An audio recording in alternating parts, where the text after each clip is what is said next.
very good evening to you, wherever you're watching around the country or indeed the world.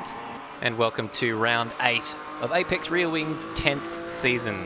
Santa hasn't come early, but Santa Cruz de Sol has.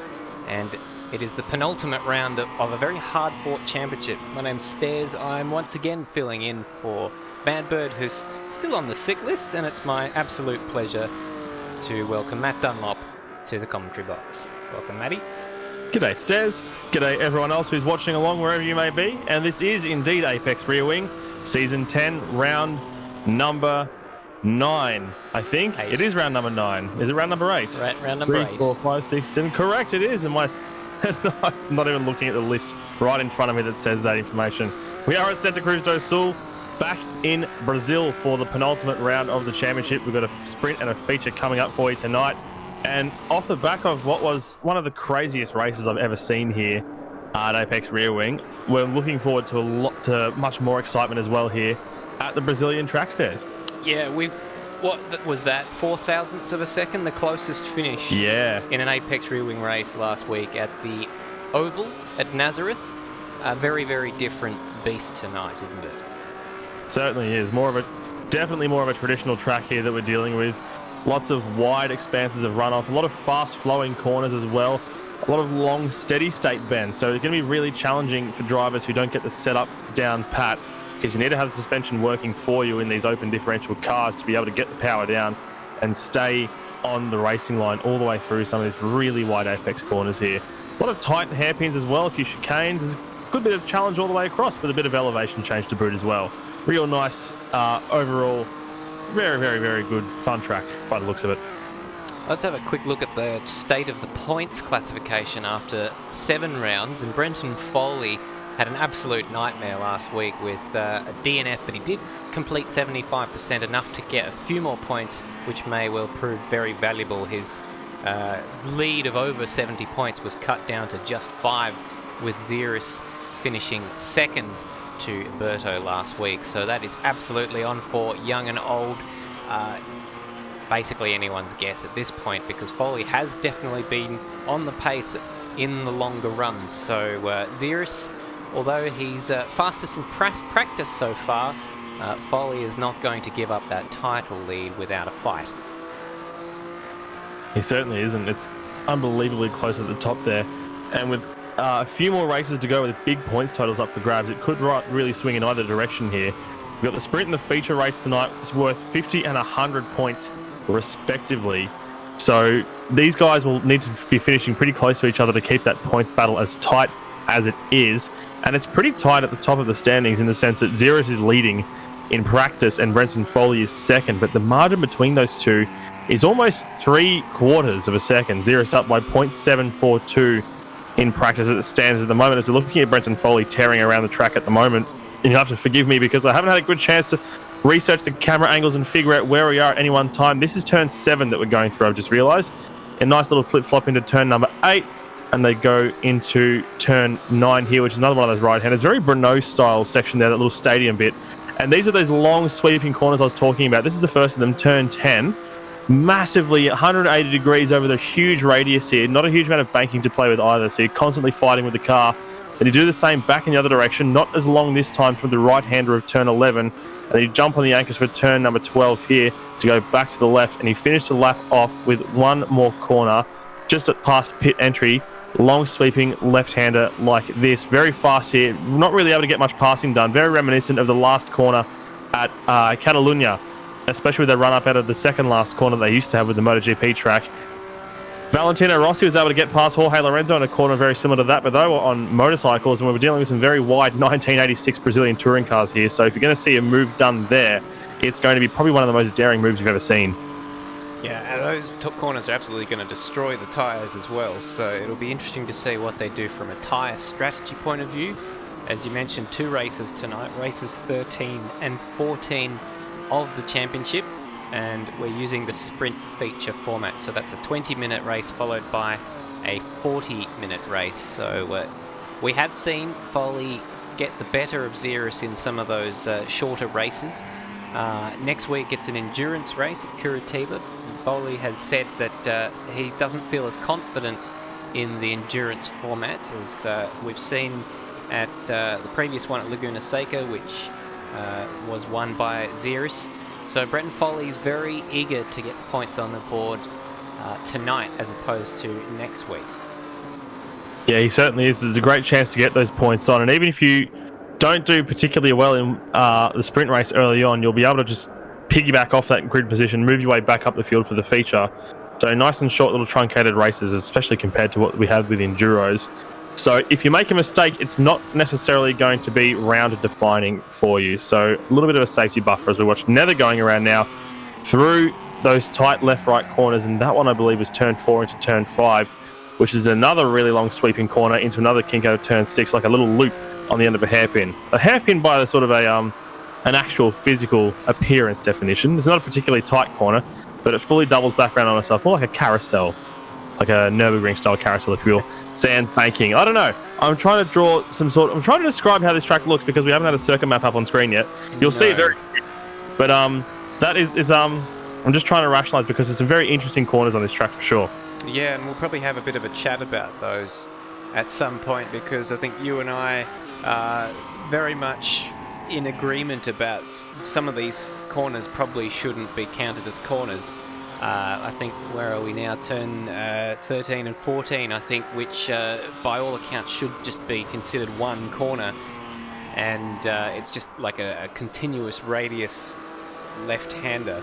Same with 10 and 11, which is... I guess it pinches a little bit on the track map we're looking at, which if you are interested is available at racingcircuits.info. 10 and 11 appears on the map to be just one continuous corner, but maybe it pinches a little bit on the exit. I'd have to have a look at a car going through during the qualifying session, which is about to start as practice comes to a close. Ziras leads the timesheets just ahead of Brenton Foley with a great run of pace looking into qualifying. He'll be looking to take that in as we move into the top shootout. It is a top 10 shootout because there seems to be only 10 cars in there at the moment, maybe a couple more that have slipped in that I haven't noticed. But you can follow the live timing at arwleague.liveraces.com to keep on top of the splits, the track layout, all the other details you need to know. And you can support the stream at patreon.com/Apex Rear Wing. We always appreciate the support in being able to run these streaming events, so please give us a couple of dollars if you can. You can always follow us on Facebook as well. I got the wrong graphic there. YouTube subscription is a great option as well. Click the like button, subscribe, hit the bell icon down the bottom there. It really, really helps us out. And we do have a Facebook page as well, which you can find at facebook.com/Apex Rear Wing. And we're just seeing the cars rolling down the pit lane now to start the top 10 shootout. Berto arrived very, very late to practice. He wasn't really able to get many times down, and as such, he will be the first cab off the rank in the top 10 shootout. Did he actually get a time in at all during that qualifying, or practice session, I should say? We're very unused to seeing him this far down the order. I don't think he did. I'll have to double check very quickly for you, but I don't believe he did, if he's all the way down there. He did. He put in a 133.588. Compare that to a 126.647 set by Ziras. There's a gap of almost 7 seconds there between the two times. And that, what I'd say, was mostly down to Berto just not putting a huge amount of effort into those practice laps because we know he's quick. He won the Nazareth race last time out by a margin of 4 thousandths of a second, but he is fourth in the championship at the moment, and he's had 2 other podiums so far this season. So he's a pretty quick steerer, and he's been very, very successful in Apex Rear Wing series of the past. So I'm sure he's not going to do too terribly here. He'll probably set a very, very good benchmark to start us off, but he's on his outlap at the moment. Yeah, we'll have to look at the records to see when was the last time that a driver who won the previous race started first in the shootout. Starting first in the shootout, of course, indicating that you were the slowest driver in practice. Is there much in the way of track degradation or track aging, rubbering up as the session goes on in Automobilista that we use? Yeah, there is. It does depend a little bit on the track itself, whether it's a mod track or a stock track, and this is a stock track, meaning that it came with the game, being one of the tracks that's unique to the Brazilian calendar. So you do get a bit of a rubbered in line as we see Berto about to start his lap. This will be our first proper look at a lap around this track. You can see quite a wide main straight down towards turn 1, which sort of bends back on itself. It's a little bit more than 90 degrees, this turn 1. And you've got to be careful with track limits on the exit, Berto, not to risky there through this very fast chicane, which I'm told is flat, over the kink at turn 3, and then towards this sort of little knobhead on the on the track map. It's 4, 5, and 6, which sort of it kinks one way, then you have this very long left-hander, and then it kinks the other way on the exit. And then there's a bit of a back straight here on the way down to 7, which is a bit of a hammerhead. You've got 7, 8, and 9, Matty. This is the first part of that, and then you change direction. You've got 2 right-handers, which lead you into this sort of final section with the long radius corners. So this is 10 he's coming up to now, and it sort of becomes 11. This is the one of the ones we were talking about. We were sort of disputing whether it actually counts as 2 corners. And then you switch back to 12, and then back onto the other side again for 13 and 14, 2 corners, which probably could be considered one. This little short shoot down to the last corner, which is turn 15, and that is a lap of Santa Cruz de Sol, Matty.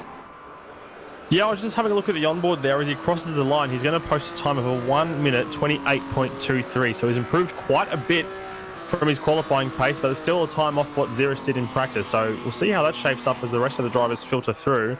And turn 11 on that first really long apex, that really long radius left-hander after the hammerhead. You can see an inside curve there, which would suggest possibly a second corner, but there really doesn't seem to be any tightening of it at all. So I think that second apex is just there for drivers who do take it as a double apex, go wide through the middle of the corner, then come back in tight to line it up for turn 12 on the right-hand side of the car. Rhodey's out on track now, and he's very, very wide on the exit of turn 1 there, so we'll have to see if that compromises in terms of a track cut. Track limits, yeah, exactly. Now this is this crest. I think this is turn 3. Just before that was turn 3. We weren't sure. Oh, he's around. He is around, spinning like a top at the knobhead. Rhodey goes off, and that is going to put paid to that lap. It certainly will. He didn't have a track cut through turn 1 because he did post a split for the first sector. Mind you, it was 0.6 of a second down, so he wasn't carrying a huge amount of pace to begin with, unfortunately. And he is going to press on just in case somebody does get a track cut, because that completely invalidates their time, and that's invalidated his lap even further, and he's gone straight into the box, because if that's not a track cut, I don't know what is. That's a frustrating it's a frustrating outing for Rhodey. So we've got 2 awful guys, also known as Madbird, in the chat once again. So hope that you and Mel's feeling better fairly shortly indeed. But he's supporting the hashtag Rhodium. Not a good start for that tonight. It's also talking about the tyre rubber being deposited on the track that I was questioning earlier. He said it usually gets to full grip by the race, and it starts green in practice. So around about now, it'll be a little bit less than green. There'll be a bit of rubber, not much, but he says there's not a grip line or anything, just the whole track increases in grip. He says it isn't that smart, but it does mean that your pace is going to be adversely affected, even just a little bit, if you run first in the shootout as opposed to at the back end of it. So Birdo would have had his time. Oh, speaking of compromised time, Scott Murrell's had an awful start to his lap, going almost into the next country there. I'd forgotten he was still on his out lap. He certainly was. So that's going to be the start of his lap. And that's not the start you really want to be having behind you, because that sort of mars your confidence a little bit going into your hot lap. Now he's coming off the back of 2 podiums in a row, although it was a very up and down race last week in Nazareth, so it was a little bit of a game of musical chairs as to who got the biscuits in that race, as Scotty gets all sorts of out of control through there. So I wonder whether that will mean that he brings a bit more confidence to tonight, but having said that, on the practice times, it was probably a little bit lower down than he might have hoped.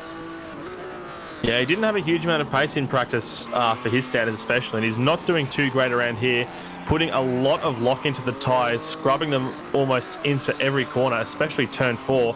Had a massive scrub over the bottom of the crest there, which is a tricky braking zone to get right, and he didn't do too well there. I haven't seen any sector splits come up, unless there have been some, and I've just neglected to notice them. He actually has posted one into the first sector split, and he should be coming up to the second in a couple of corners' time, and he'll be 1.7 seconds down on Birdo's time. So not looking particularly quick at the moment, but he does have a time on the board, and that's something that Rhodey can't say for himself, unfortunately. So Scott Murrell, if he keeps it on the track through the final corner here, which he does, he will have a time on the board. He'll be at least second last at worst, and he crosses the line. It's 1 minute 30.640, 2.4 seconds off what Birdo could manage. Well, he deliberately scrubbed off some speed before he crossed the line, which was an unusual tactic. I know he was nowhere near Birdo's time, but we still have yet to have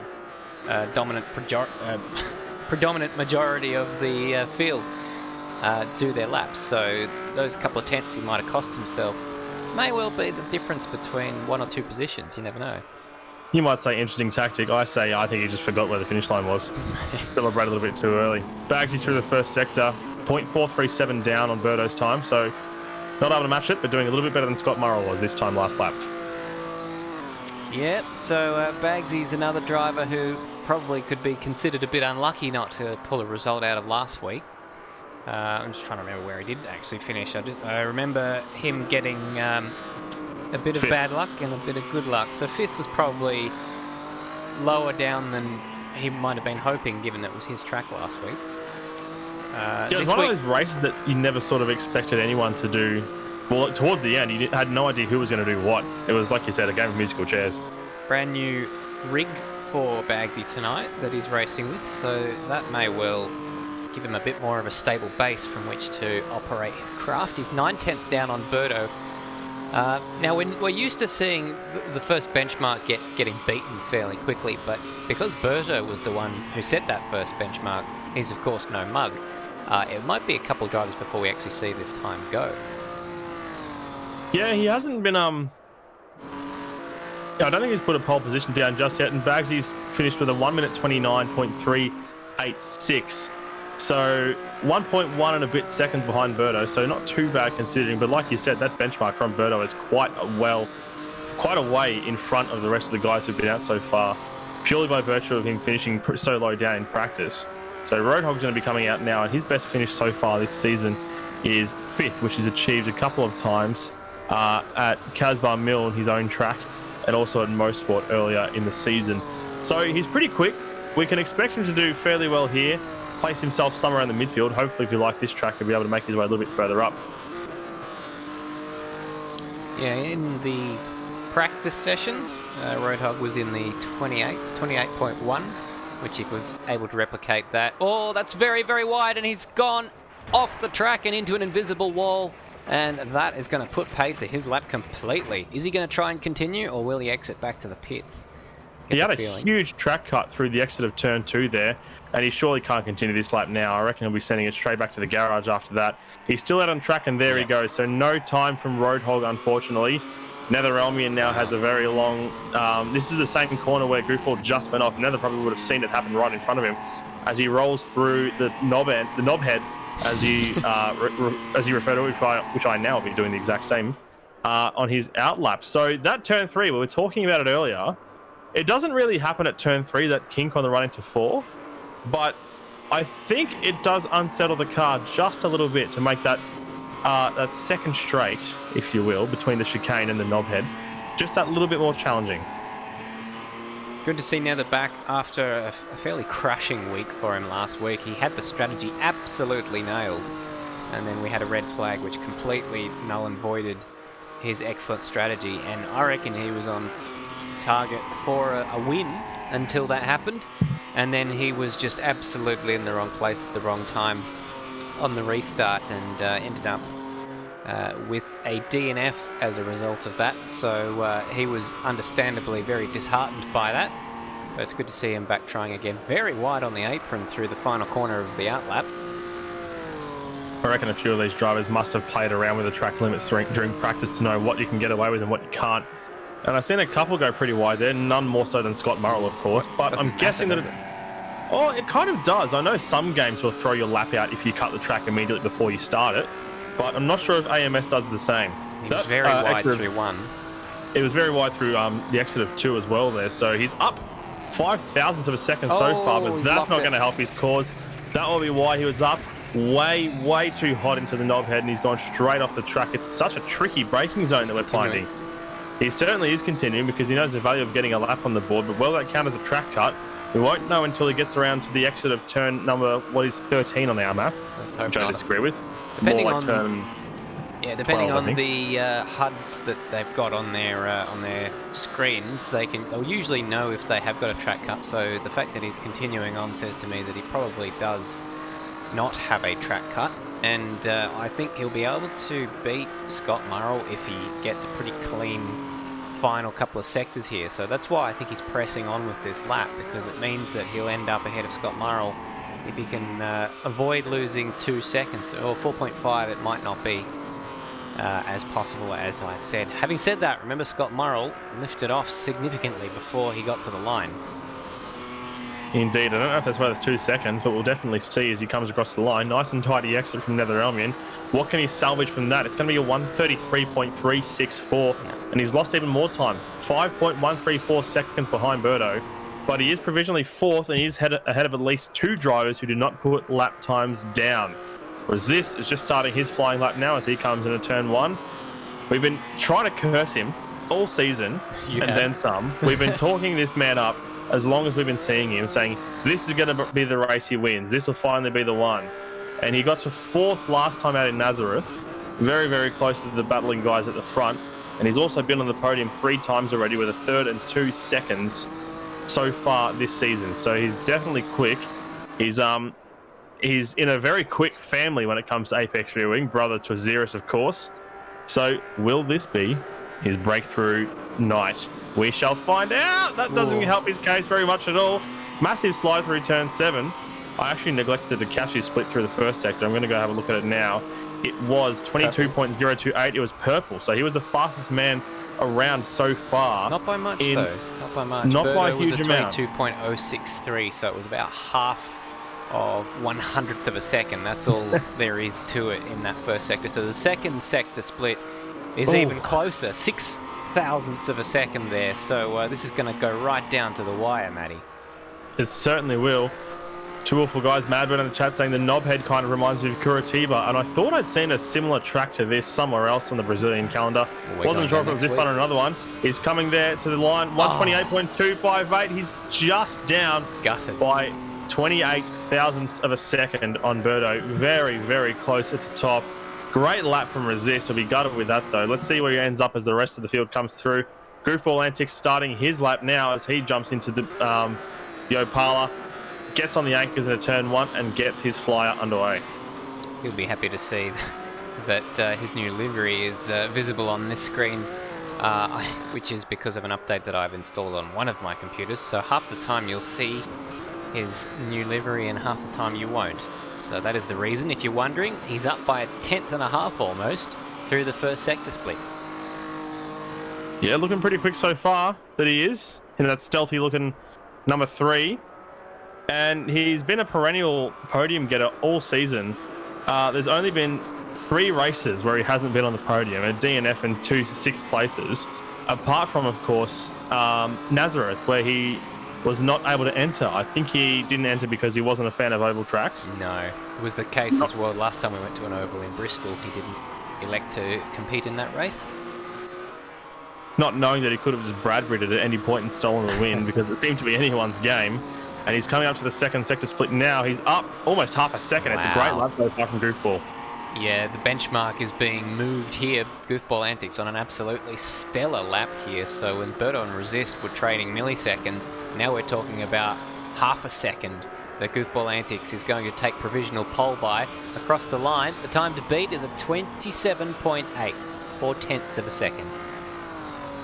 Great lap time there. The championship leader now crosses the start-finish line to get his final lap underway. Brenton Foley in the number 74 PBF race engineering vehicle, and that's not a great start at all. He's spun it in the first corner, and he's going to press on because you want to get as many spots as you possibly can in qualifying, just in case. You never know when those extra spots are going to be handy, because you don't want to be starting at the back of the grid if you don't absolutely have to. Well, there's a massive free kick for Ziras, assuming Ziras can get a representative lap time in, because Foley is 7 seconds down through the first sector split, so he'll have to pull out some magic just to get off the back row of the grid with Nether in 6th place. Having said that, we have had a couple of aborted laps there with Roadhog and Rhodey not setting a time. Oh, another big moment there for him. He's going to lose a couple more seconds from that one alone into the Hammerhead. It's proving to be a really tough track, isn't it? Especially for people like Brenton Foley, who's the championship leader. Very, very sideways. Hard to know if that's just his style or if that's him struggling with the handling of the car around here. but he's still trying his best to get a time on the board. Yeah, it's confusing to me. I don't know why he was pushing that much. He had a 4/10 advantage in practice over Goofball Antics. And if I was him, I wouldn't be too fussed about going for pole. I just put in a banker lap to get a front row start, because it's the long run pace where Foley has the strength. And that would be a good advantage in the race, to just start right behind Ziras, and even ahead of Ziras if Ziras makes a mistake on his lap, and then take advantage of that long run pace towards the end of the race. But now he's going to have to make his way through the field in the race. Yeah, and with a 20-minute sprint race coming up, you've got so little time to be able to make do with that massive gap to the front there. So Brenton Foley's really going to have to work his backside off to get past as many cars as he can in the early stages, and hope that pit strategy works out for him as well, because there may have to be pit stops, whether that be in the sprint race or the feature as well. I was hearing some of the guys talking. Goofball Antics, who normally tries to run these races without changing tyres, reckons he's going to have to take a set of them at some stage, just because he's done the same thing! Ziras. Unbelievable. He hasn't stuffed up quite as bad as Brenton Foley did, but he has certainly still stuffed up in the first corner. And this qualifying is being blown right out the window. That's pole to Goofball Antics for sure. Now, can he still finish ahead of Nether? He's about 3 seconds off, so he's very close with Scott Murrell. Part of me thinks he's just done that on purpose to make it interesting, but I don't know. He doesn't like to... He likes it when people challenge him, but I don't think he gives any freebies. At least he didn't when I was racing him. So I've contradicted myself there. Well, he's going to still try and get this lap time on the board as you do, to see where he goes. And we've seen from the reverse grid races last season in the British touring cars that he knows how to start well, and he knows how to make up a lot of spaces in a very short amount of time if he has to, and then lead from the front once he gets there. So he's made up a bit of time in the second there. 2.286 seconds behind, so he'll be ahead of Scott Murrell on the third row of the grid at this rate, which is still a phenomenal effort given what happened to him in the first corner. And he's got one more bend to go before he crosses the start-finish line. What will it be? It certainly won't be a 27 like Goofball put down. It's going to be a 1 minute 30.123, and that is good enough for fifth. Yeah, so he slots in what was a fairly sizable gap there between Josh Bagsy and Scott Murrell. And so he will start this race from 5th place. So all not lost there, but that's quite extraordinary. That is the first pole position for Goofball Antics in this season, and also the first pole position for someone who isn't Brenton Foley or Ziras. Both of them making mistakes at turn 1. Yeah, that's exactly right. So Goofball Antics, we know he's quick. Is he going to be able to convert that pole position to a race victory? Find out very, very soon, folks. And not to mention that Birdo, having been the first car out in the shootout, is starting on the front row of the grid. Yeah, that's got to be... We'll have to check the record books again for shootouts and drivers who were the first car out on track starting on the front row for for that qualifying session. I don't know if that's happened before. We will have to see. Well, in the meantime, you can follow us on Facebook at Apex Rear Wing. Check out arwleague.liveraces.com to look at the timing, greens, the splits, everything like that. Get a good look at the track map with the cars going around in real time. You can also give us a little bit of a hand on patreon.com/Apex Rear Wing. Support the stream there. And of course, if you're watching on YouTube, which I'm sure you are, scroll down, hit subscribe, hit like, hit the bell icon to be notified when we go live again, so you can always stay up to date with everything that Apex Rear Wing does. The cars are peeling out on track once again for a 10-minute warm-up session before we get underway for the sprint race in just a few moments. That was a qualifying session that has just perfectly set up this race and this run of 3 races to the end of the championship. Yeah, it really has. I keep forgetting about the championship implications, because as we were talking about, Brenton Foley is 5 points ahead of Ziras at the moment, and then the next best car is Resist, another 255 points behind. Wow. So this championship battle is basically a 2-horse race at the front here. There's not really much of a realistic chance for Resist to be able to catch at the front, because there are only about 100 and... what do we got left? 300 points left to give this season. So already, everyone from Scott Murrell in P6 all the way down the order is not eligible for the championship. And even for people like Goofball Antics, who is currently on pole position with 283 points behind Brenton Foley, to win, he would have to win every single one of the next races coming up, and then have Foley not finish any of them, nor Ziras, and also having resist a long way back in the field. So mathematically speaking, he is still eligible, but for the most part, we are looking at a straight shootout between Brenton Foley and Ziras for the title. Is this going to be Brenton Foley's first Apex Rear Wing Championship? Well, it's almost certain that it will go to the final round next week, because with a 5-point lead, Brenton Foley could potentially wrap it up tonight, but he would need extraordinary amounts of luck. I would say 2 victories and 2 DNFs for Ziras, and I just don't think that's going to happen tonight, but you never know. Just a quick reminder of the points, how it works with sprint feature. We've got 50 points for a win in the sprint race, that's the first race tonight, followed by 100 points for the win in the feature race, and then next week we go to 150 points for the endurance race. So as long as Brenton Foley, as long as Ziras doesn't trail Brenton Foley by 150 points at the end of tonight, then he's still in the championship. But my guess is that it'll be a lot closer than that.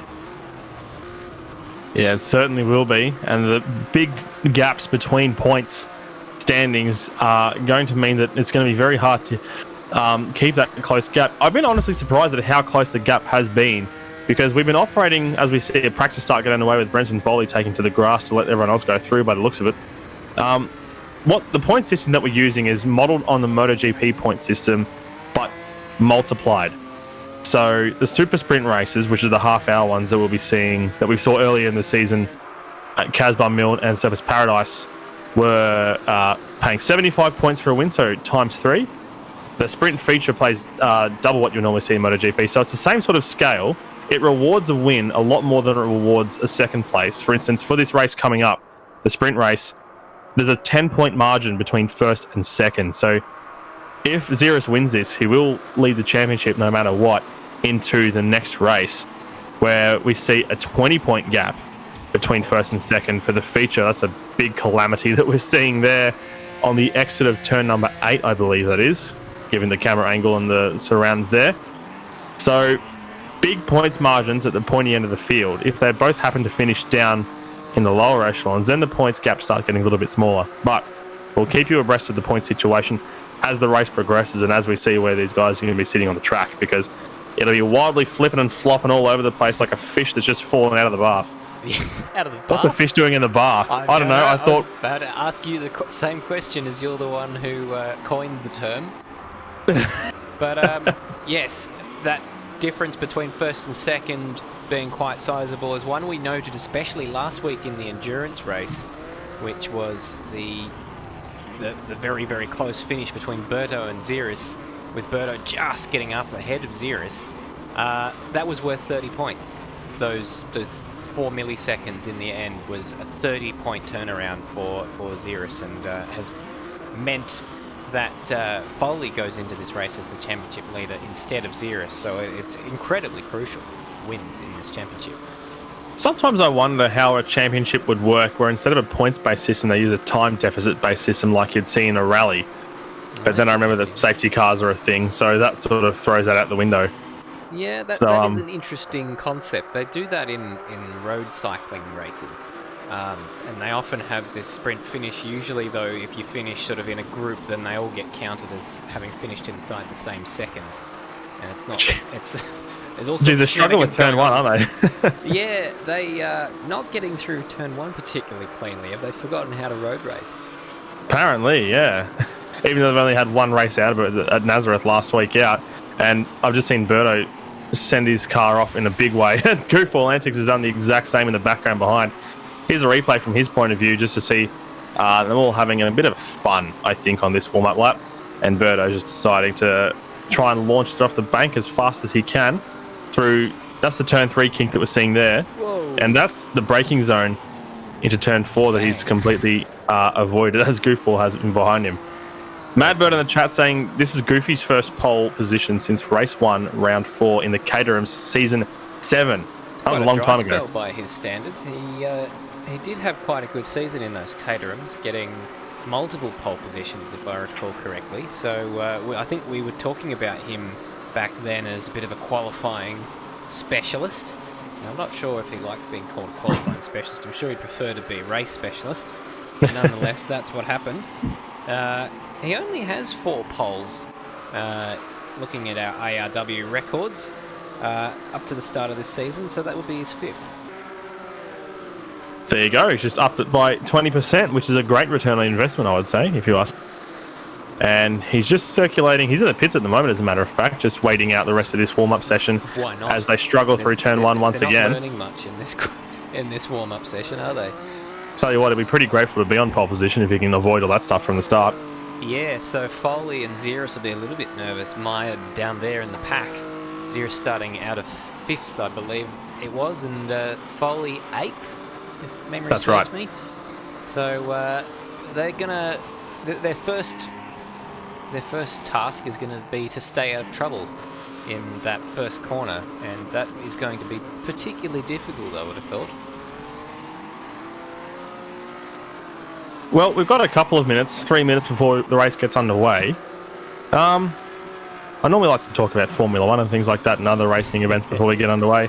And, geez, the Sakir Grand Prix turned out to be a little bit more exciting than everybody was expecting. I was looking forward to Sakir, and it did not disappoint. I think it was something that I noted, that the drivers weren't particularly complimentary of the track in practice. They said it, was going to have issues in qualifying, and it's too short, and this and that.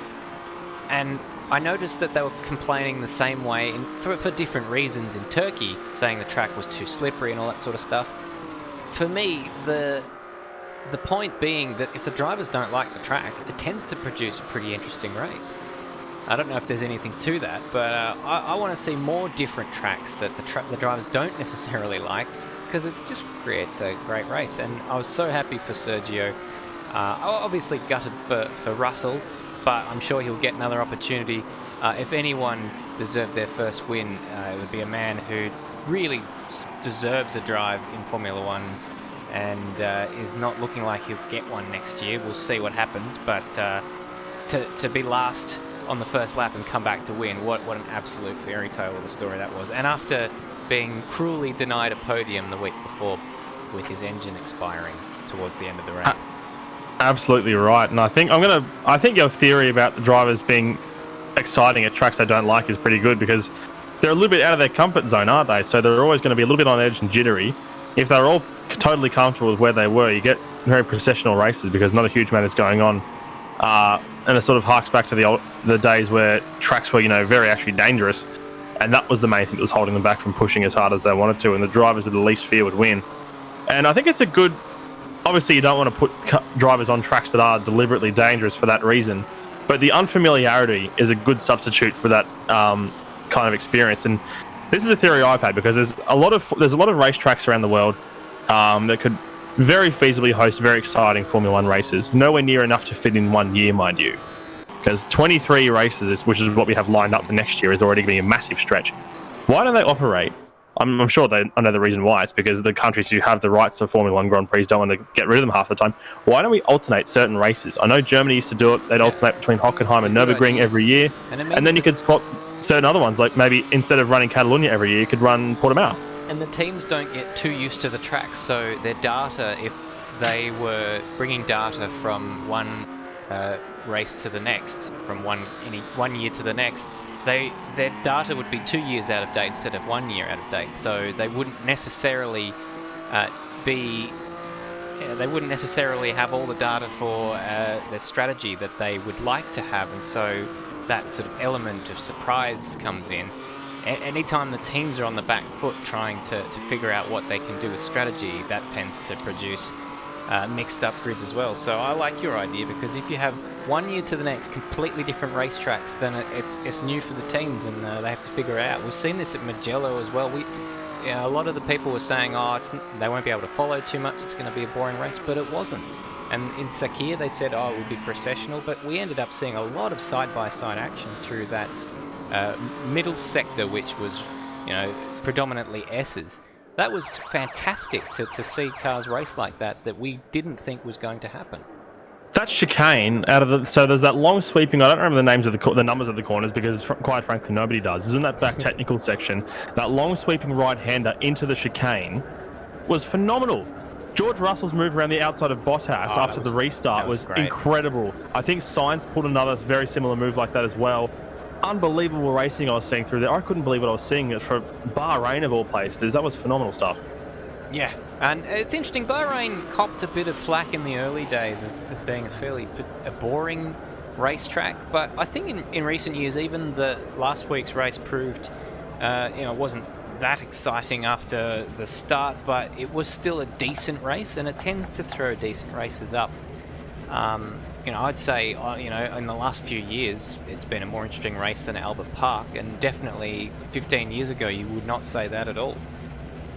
Right, you are indeed. Yeah, Albert Park, mate, might be starting to show its age a little bit. But speaking of decent races, this one's going to be more than decent. It's going to be a cracker. Stairs has the grid for race number 1. No? Or do I have the grid? I do. You do.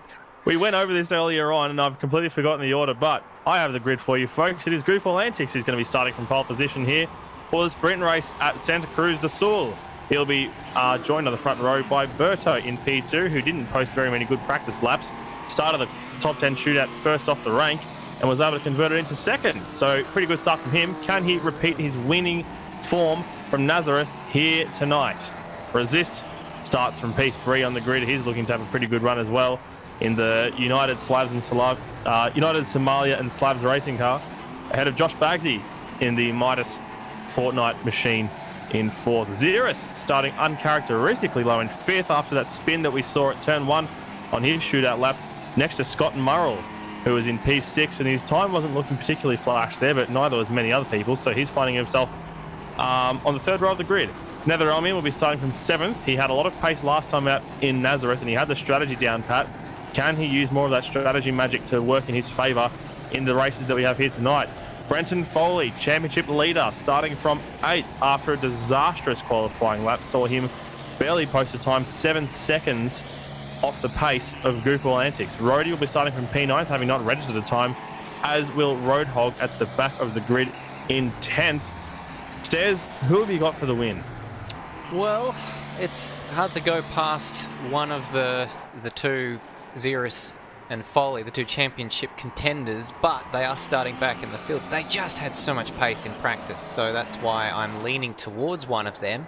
But I can see something crazy happening in that first corner, and it could be a good opportunity for Goof or Birdo. So I reckon Goof has a chance of pulling something off tonight. Even though he's in pole position, I don't think that's a completely safe bet, but I'm going to back Goof tonight. I think I've used up all my bad commentators cursing last week out with the cricket, and I'm going to say Resist is going to get his debut win tonight. Look at Birdo, look at Bagsy, the way he's angled his car into the gap. He's anticipating a horrific start from one of the front two. So let's see how they go. We're about to get off the line here at Santa Cruz do Sul. Off they go. Birdo missed the start a little bit. Bagsy didn't get the start he was hoping for. And away into the lead goes Goofball Antics. Where's Ziras and Brenton Foley? They're both there sort of in the pack. It's going to come out in the wash as they go into turn 1. Who comes out in the lead? Goofball Antics manages to make the corner. Everyone else goes a little bit wide, and they've got through safely so far. As I say that, Nether has a huge tank slapper. Yeah, he got nicked by Ziras, as a matter of fact, who's dropped down 2 places into 7th and sits behind Nether. But look who's right behind him. Brenton Foley trying to make his way past. So the championship battle is still pressing on hard, even if it's back for 7th. Scott Murrell is up 3 spots. He's trying to make a run around Bagsy for 2nd place. Great start from Scott Murrell and Josh Bagsy, who's up 2 spots into 2nd. But we've got action all the way up and down the field, and Ziras is trying his darndest to hold off Brenton Foley for 7th position. Yeah, so great conversion there for Goofball Antics. Birdo, as we saw, a bit slow with reacting to the lights, drops down 2 spots.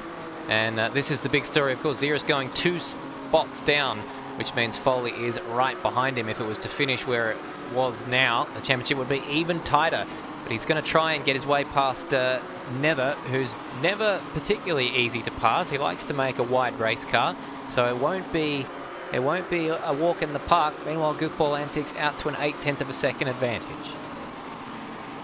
Yeah, we know NetherRealmian is one of the most defensive drivers you'll see in the field, and he's got Ziras stuck to the back of him like glue, but he's trying to make him run up the inside. As a matter of fact here, is he going to be able to late break up the inside? Or Resist trying to make a big lunge up on the inside of Birdo and almost tries to Scott Murrell as well, but Scott Murrell's going to run it wide. Resist might find himself back in the third before the corner is out, but meanwhile, while that was happening, Ziras was able to get in front of NetherRealmian, and he's up to P6.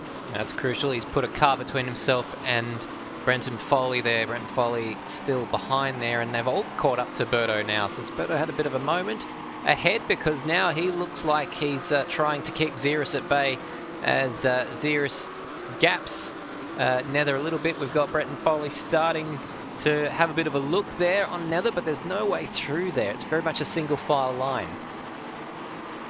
Yeah, a lot of the track is a bit like that. You don't have too many opportunities to get alongside somebody and make it stick. So single file is the order of the day for quite a few of the, especially left and right sections here, where you're constantly flipping and flopping through corners. The Goofball Antics is still leading the way out the front. Josh Bagsy's desperately trying to hold off Scott Murrell for the second position. Here.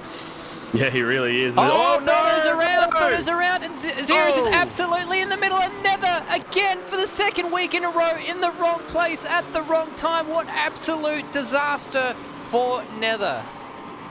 Absolutely gutting for Nether. He's found himself in such an unlucky position. He's going to keep pressing on. He doesn't seem to have a massive amount of damage. Birdo, on the other hand, is missing his bonnet, as is customary for these cars when they get into some light impact.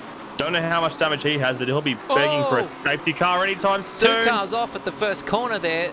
Goofball Antics with an absolute free kick now. 1.7 second lead. It's Bagsy and Scott Murrell both went off. Resist desperately trying to get by. The championship leaders are catching up to this battle now after that bit of a melee. I wonder if Ziras is carrying any damage from that incident with Birdo.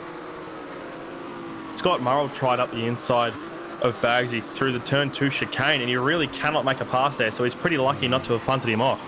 That was probably a little bit optimistic. Just trying to go back in the replay on my other screen to see whether there was any contact for Birdo in that incident before the spin, and I don't think there was. We're going to just catch it now if we have a chance to. And this is what it looked like from Ziras' perspective. No, Birdo's done it all by himself there, and Ziras struggled a little bit. That was quite a hard hit on the front right. I wonder if his car's handling as well as it did. Such a hard thing to try and avoid because he's right on the apex of a left-hand corner, and as you're going through, the car really wants to stay on the apex at the very minimum. You can't really turn it onto the inside too well. Fastest lap for Ziras to the 127.524 as he pulls alongside his brother Resist to get onto the inside in turn 1. He should make the pass unless Resist has the pace around the outside, but he doesn't. And Ziras is up into P4 with his brother Resist behind in 5th, and Brenton Foley is sniffing blood in the water behind them in P6, trying his best to stick onto the tail of Ziras like you're following your mate through traffic. Yes, now I wonder how much Resist helps out his brother here. Of course, he wants his own good result. Looking very good for Goofball Antics right now. Out to 2.5 seconds. Josh Bagsy, it has to be said, has done a ripping job to stay in second after that great start. Scott Murrell's going to have another look down the inside here, but I think he'll be looking at his mirrors a little bit more than he will be ahead very shortly. Well, he's trying to get a fender up the inside. Oh, no! He's almost tipped you into a spin. Great save from Bagsy. I think Scott Murrell let off the throttle a little bit. He certainly has, because Ziras is around the outside. Grab your partner, around we go, folks, because we've got pairs lining up all the way around turn 10 here. That could have been disastrous for Bagsy, but he's kept it on the track. Scott Murrell somehow is still in third, and Ziras is right behind them in P4. He's looking to make himself an easy run for second here already, and Brenton Foley on the outside of Resist is joining this battle as well. This is a great scrap we're seeing for second all the way down to P6. Yeah, a lot of side-by-side there. I thought Foley was going to get the job done on Resist there, but he didn't end up getting it done. Meanwhile, we've got Ziras trying to make a move on Bagsy, who's been passed by Scott Murrell. It is 3 wide, and Ziras deciding that discretion is the better part of valour as Bagsy bowls wide down there at turn 1. And we didn't actually see how Scott Murrell got past him. It must have been going a little bit wide through one of those sweepers. And Foley having another look at resist, but I don't think it's going to happen there. Huge closing speed into the knob head there for Ziras on the back of Bagsy. And I think Scott Murrell might be able to break away just a little bit while the rest try and get past Bagsy. Yeah, Brenton Foley seems to have fallen back behind resist once again for P6. So he's still on the back of this battle pack, and there may be a chance for, he's side by side with resist as a matter of fact, but he's in the wrong spot through turn number 8 there. So that's thrown him back to P6 with Roadhog now eyeing them off a couple of seconds behind. Not sure how quickly he'll be able to catch them, as a matter of fact, as Goofball Antics is already 3.8 seconds ahead of Scott Murrell for the lead as it stands. So this pack is really slowing all the drivers down in it. But these positions are so valuable when you look at the points. Yeah, and it also decides where where Bagsy, is he around again? No, he's saved that one. Not. He's doing a great job of saving, and Ziras is well wide through there. He's going to lose a position to resist here, and he drops back. So I think maybe a little bit wide through there. This is all benefiting Foley the longer this goes on, because the pace that Ziras had was based on new tyres, and the longer this goes, Foley will have the race pace, and so that will put him more on an even keel from that point of view. Ziras did have an advantage, something in the order of half a second during practice, but that gap will come down, the gap between their ultimate pace, as the race goes on. It certainly will. Resist had a big moment there on the run into the knobhead, and Ziras had to check up behind him as well because he thought he was going to run into the back. Brenton Foley fancies a chance up the inside of Ziras. Can't get anything done. Ziras is able to hold the position on there, but this is music to the ears of Scott Murrell, who is tearing off into the distance in second. Oh, is that contact there? No! Resist has taken Bagsy absolutely off the track, and Bagsy with a very unsafe rejoin there nearly wipes Brenton Foley out. Oh my goodness, I'm not sure what happened there, but that's put Resist down into 8th. He's had a massive hit with the wall, lost his bonnet. He's probably got damage as well, so he's out of that battle well and truly. And that means that Ziras is now on the podium with Brenton Foley 4th. So this was a bit of a dive, I think, coming up to, where were we, turn 2 and 3? No. This is turn 7. Up. Yeah, I don't know. He's completely just forgotten where the track goes there, and that's just a bit of a judgment error. I don't think he was attempting anything there. I think he's just gotten lost a little bit.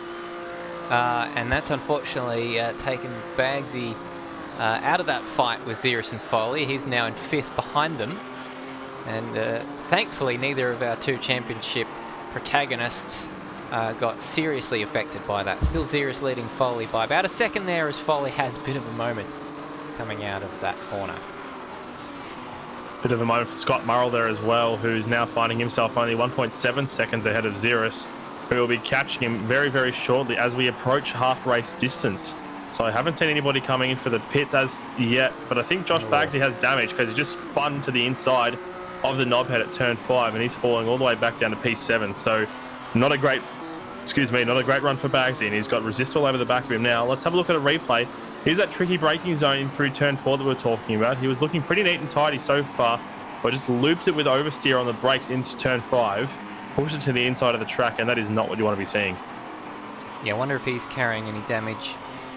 It would have been quite a surprise to see resist wiping him out there, as they came into that was turn 4 and 5. So he's actually got resist on the back of him again, about a second behind. Those two will be nice and chummy with each other, won't they? Yes, Bagsy doesn't hold grudges. No. I'm sure Resist will have apologised for that. He's hurt himself more than anyone else. Berto's still recovering, of course, after his spin earlier on. He's 30 seconds off the pace. And Scott Murrell, has to be said, Scott Murrell is on for a podium again after what wasn't a particularly great practice or qualifying session for him, but he does have the 2 championship giants bearing down on him. Yeah, he's got 2 of the quickest blokes on 4 wheels behind him on the track at the moment, including Brenton Foley, who just set the fastest lap of the race with a 127.2. So a lot of pace he's carrying around here at the moment, and that's without a tow.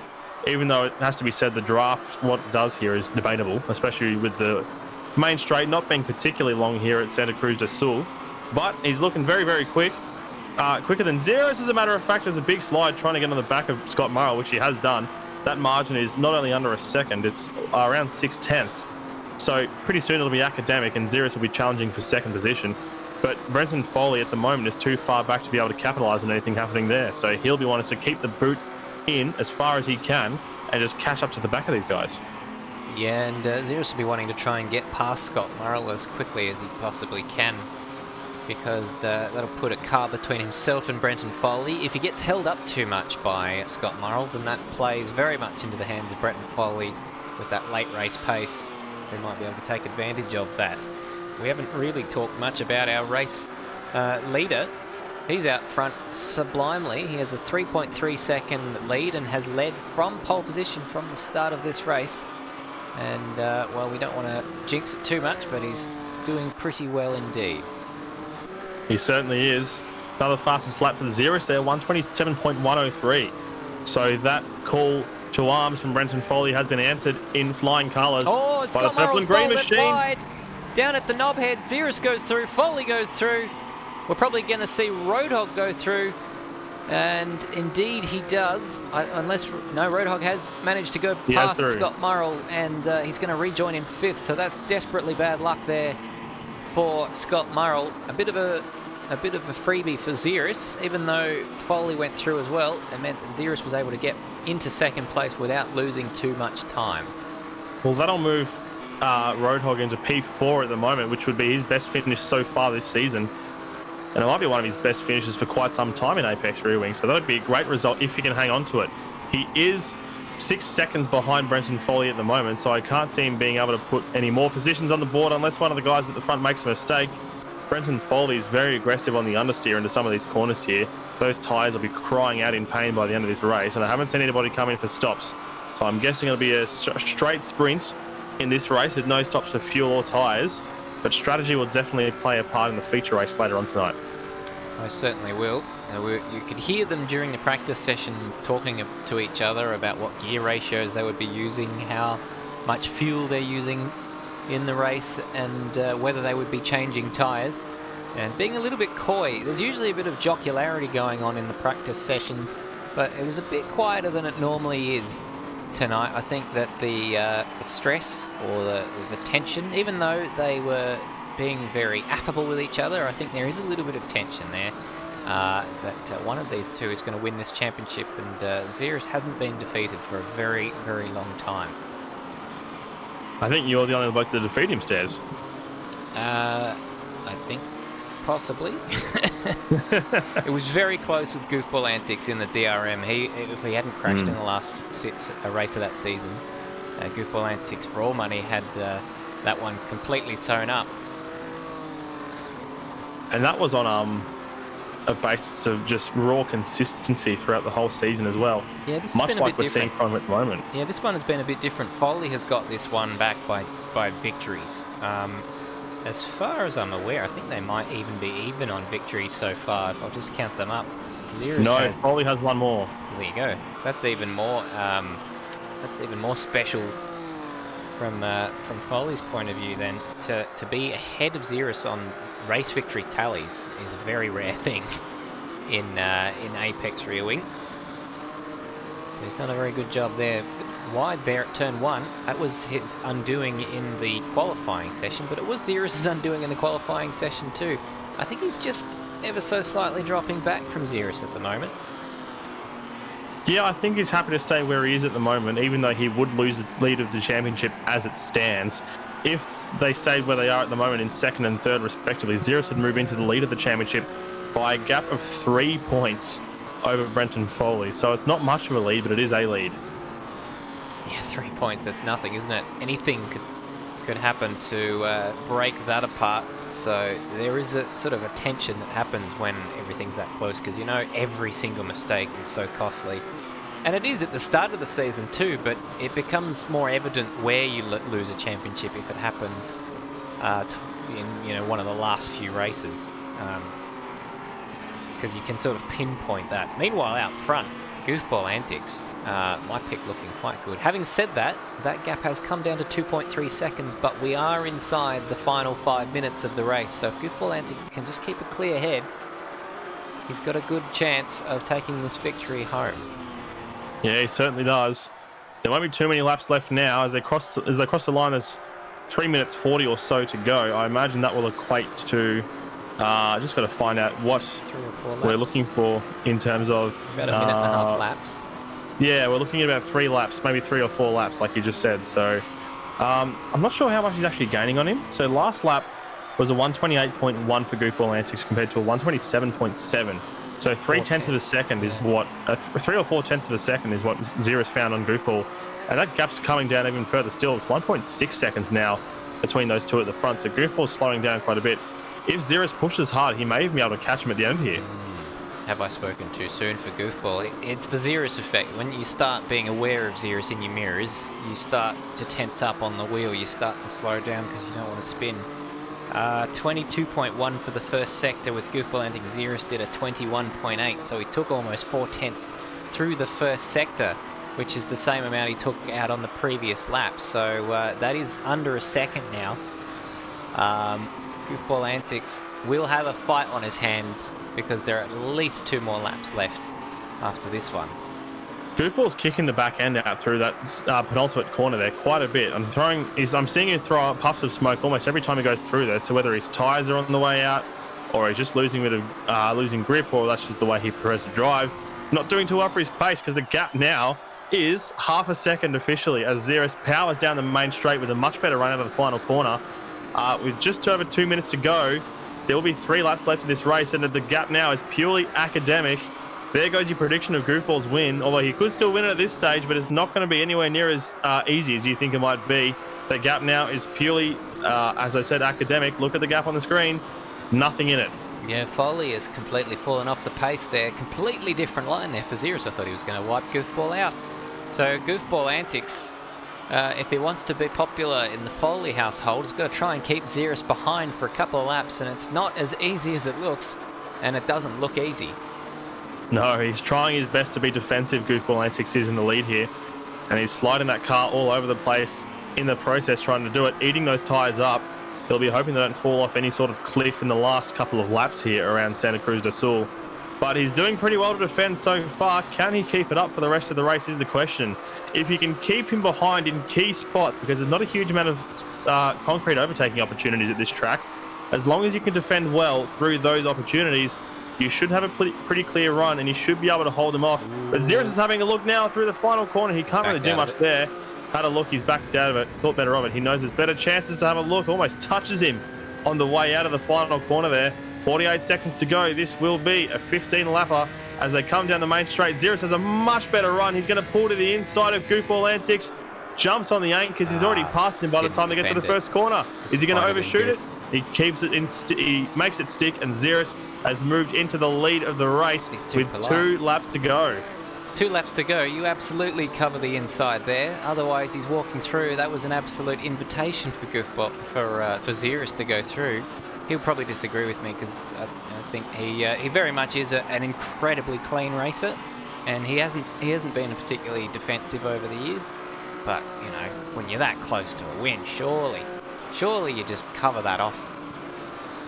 He doesn't have much to lose in terms of the championship either. You don't want to be wrecking guys intentionally, of course, or making them fall a bit further down than they need to. But now he's falling into the clutches of Brenton Foley. Even Goofball Antics is hemorrhaging time at the front here. And Ziras, I think, has decided to back off just a little bit because he doesn't have to do much else here. The timer is elapsed to 0. We're on lap 14, so there will be 1 lap to go when they cross the line, and that moves Ziras into the lead of the championship by an extra 10 points. So it will be a 13-point margin at the top of the standings if things stay the way they are at the end of this race. Well, Foley's taking about 0.6 of a second out of Goof per lap, but it's not quite enough because he has a 1.3 second lead over Brenton Foley, so he needs to find a little bit more than that on this final lap, unless Goof's tyres are going to go off the cliff completely. But this is the worst scenario for Brenton Foley, short of a DNF. Ziras winning, and Brenton Foley in third. That would mean that the championship would swing very much in Ziras' favour to the tune of 13 points. Goofball's having a little bit of trouble with straight line spill. Big moment there from Brenton Foley out of turn number 1. He's cut across the grass there. He hasn't crashed, but he's lost a bit of time. But Goofball Antics is having issues with his straight line speed. We're having a look at a replay here to see what happened to Brenton Foley as he comes through turn 1. On the exit, he just cops a little bit of grass or a little bit of oversteer on the exit as he put the foot down and just had to shortcut across the grass. He's used one of his shortcuts there, hasn't he? He certainly has. He hasn't received a penalty for it, thankfully for his case. But Goofball Antics, as he was about 1.3 seconds, I think the margin was down the main straight last time, I was going back and forth between the two, looking at their speedos, and they were both at the exact same points. And Goofball was quite a bit down on revs, so he's lucky to be where he is at the moment. He's not going to be able to lose too many more spots, but he may have an issue with something that he'll need to get rectified for the next race. But meanwhile, at the front is Ziras, who started all the way back in P5 after a horrendous qualifying session, but was able to recover, and is now leading with just 2 corners to go.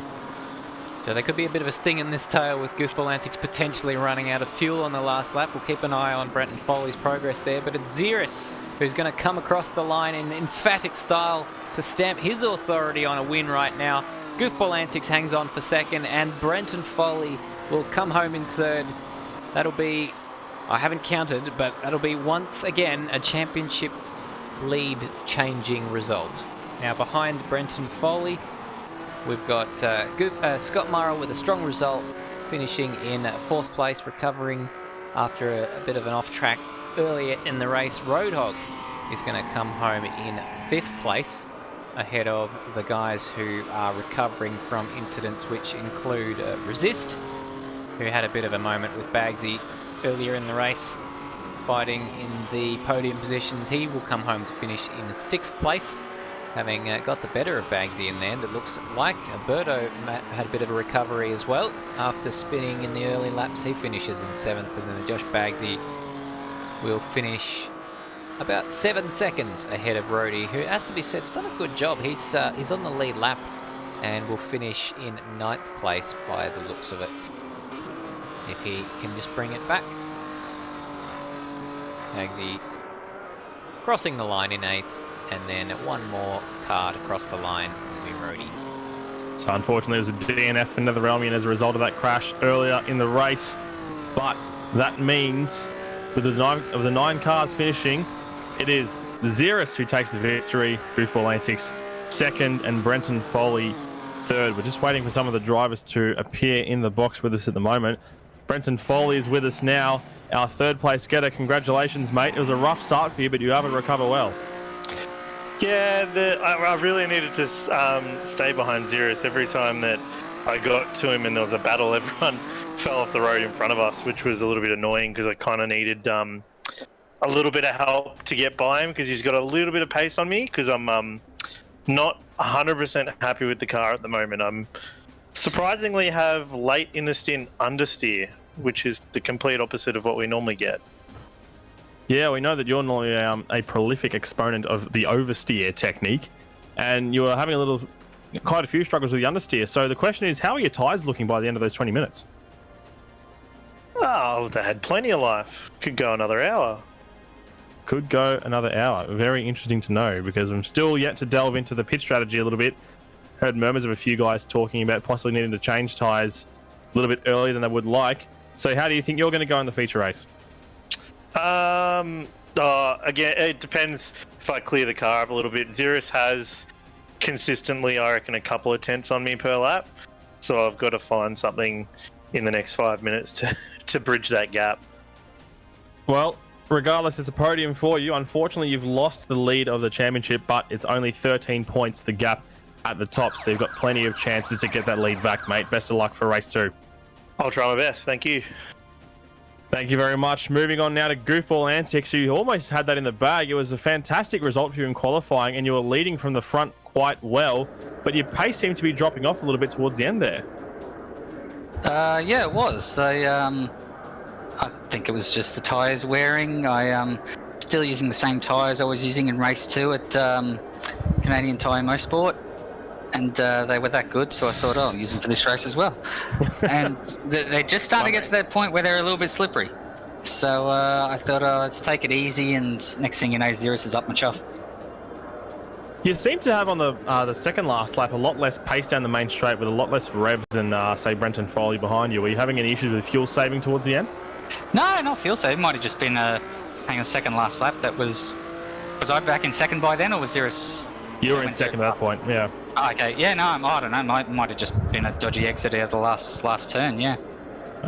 Well, we've got one more race to go, of course, and you'll be on the front row once again. Now that you've learned some lessons in defending against Ziras, do you reckon you'll be able to put those to good use and find your way back into the front for the feature race? I wouldn't describe what I just did as defending against Ziras, but if there's any lessons to be learned there, they've gone in one ear and out the other. It's I barely remember what happened. Well, best of luck to you for race 2 regardless, mate, and congratulations on yet another podium. Well done, mate. Gracias. Thank you very much. And moving on to Ziras, race winner once again. That's 6 wins for the season, and you are now 13 points ahead of Brenton Foley. Congratulations, mate. Oh, thank you. So qualifying didn't go particularly well for you as it does for your normal standards, and you were down in 5th after that spin. What was the strategy in terms of recovery there? Were you trying to get as many spots as you could as quickly as you could, or were you trying to be a little bit patient? I was actually a little more patient in that. You probably saw in the warm-ups, I was a bit more aggressive. But yeah, I just wanted to make sure I got to the end of the race, basically. There is 20 minutes in the race, so yeah, that was the strategy. What are we going to be expecting to see in terms of pit strategies, not just for yourself, but for some of the other guys in the field? Is the track as hard on tyres as it seems to be from our point of view? It is quite hard on, especially the rear tyres and the front right. So I'd expect to see a couple of people pit for tyres. I'm still not sure what I'll do though. Still not sure. Doesn't want to play his cards too far away from his chest. I like it, mate. Nice and secretive. I'll leave you to it. Congratulations on the win once again, and best of luck for race number 2. Cheers. Thank you very much to all our podium sitters. Stairs, that was race 1, and as we were saying earlier, Ziras is now 13 points ahead of Brenton Foley in the championship standings, and that's the only change that I think we've seen in the standings so far, although I think Goofball Antics has moved up to 4th as well. So a couple of drivers shuffling around in the standings there. How was that race from your perspective, mate? Yeah, it was an absolute cracker. We saw Foley and Ziras making their way up through the field, and we saw quite a few spins. That was a bit unfortunate. Some bad luck again for Nether. We hate to see it, and it just seems to happen in clumps when you are unlucky. It just keeps happening for some reason, and I don't know what he's got to do to try and break that spell. But Ziras just absolutely bouncing back after, I'd say it's a drought for him, but it's only one race that he's competed in since he won. His last win coming in Laguna Seca all the way back in round number 5. He didn't take part in Mosport, so it had been 3 races since he won a race, but only one of those he'd actually competed in. And so he takes another firm grasp on the championship lead. It's 13 points is not a lot, but it will potentially look like a lot to Brenton Foley, who he talked to us about the setup. It was probably not exactly to his liking, and he's got to do a couple of tweaks in these final 10 minutes before race 2, see if he can maybe steal a few points back in the second race. Well, if Brenton Foley finishes 1st or 2nd and is ahead of Ziras, he is going to take the lead of the championship once again, because we've got a 20-point gap between 1st and 2nd here in the standings, with a 16-point gap between 2nd and 3rd in terms of points awarded for the feature race, because we've got lots of nice and big gaps in the standings. But we'll see what happens, because as we know, anything can happen here in Apex Rear Wing, and it usually does. Exactly. It's just like Formula 1. It is. In that respect, but it's great to see Ziras being challenged right to the end of the championship, and still Foley with an absolutely stonking chance of taking this championship away. Goofball Antics, we've got to talk about his season, because I'm just sort of looking at his results, and it's only been of races that he's finished, only twice that he's finished off the podium this year. So a 6th place in Casbah Milne in the first race, and in Mosport he finished 6th in that first race. Apart from that, there was a DNF in the first round, and he didn't take part in Nazareth, and those little blemishes, if you want to call them that, are the only reason he's not further up the grid. In fact, it's very close between him and Resist, actually, with Resist having a rough race 1. The gap is only 3 points between Resist and Goof, so if Goof continues that run of form, he may well find himself further up the leaderboard in third. Yeah, it was very similar consistency to what we were seeing from Goofball Antics in the DRMs that we were talking about earlier. He only won a single race all season, but he was on the podium for every other race, right up until the final race of the season in Salvador, where he did not finish, and Ziras took the win, which meant Ziras got the championship by only 12 points in the end, even though he had 4 wins to his name, purely because he was just that little bit less consistent than the Goofball Antics. And it just goes to show you that being in the pointy end of the field, whether you're getting wins or not, is super, super important, because Sam Smith was behind in third in the championship with 3 wins to his name. Birdo had a couple of wins, missed half the season, of course, but winning isn't necessarily everything. We've been using a pretty similar point system since the DRMs. Most of them have been based on the MotoGP point standings, except for historical purposes, for like say for the BTCC. So it's a good system to use, and it means that consistent finishing up at the front of the field really pays off. And we've seen that in MotoGP itself with Juan Mir winning the championship this year with only 2 race wins, or I think it was only one or two behind his belt.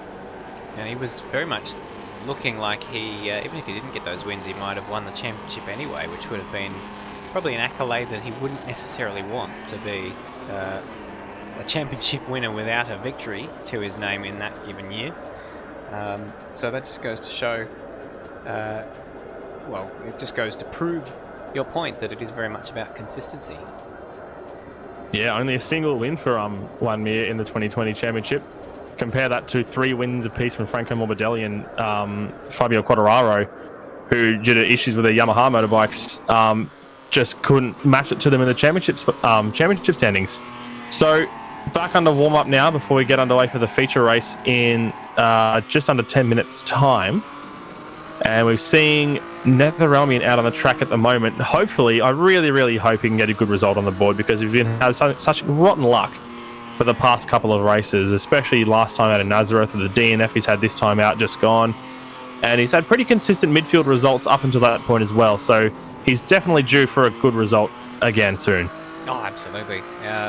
He's pounding around the racetrack right now, and I very much echo your sentiments there, Matty. It's so unlucky of late.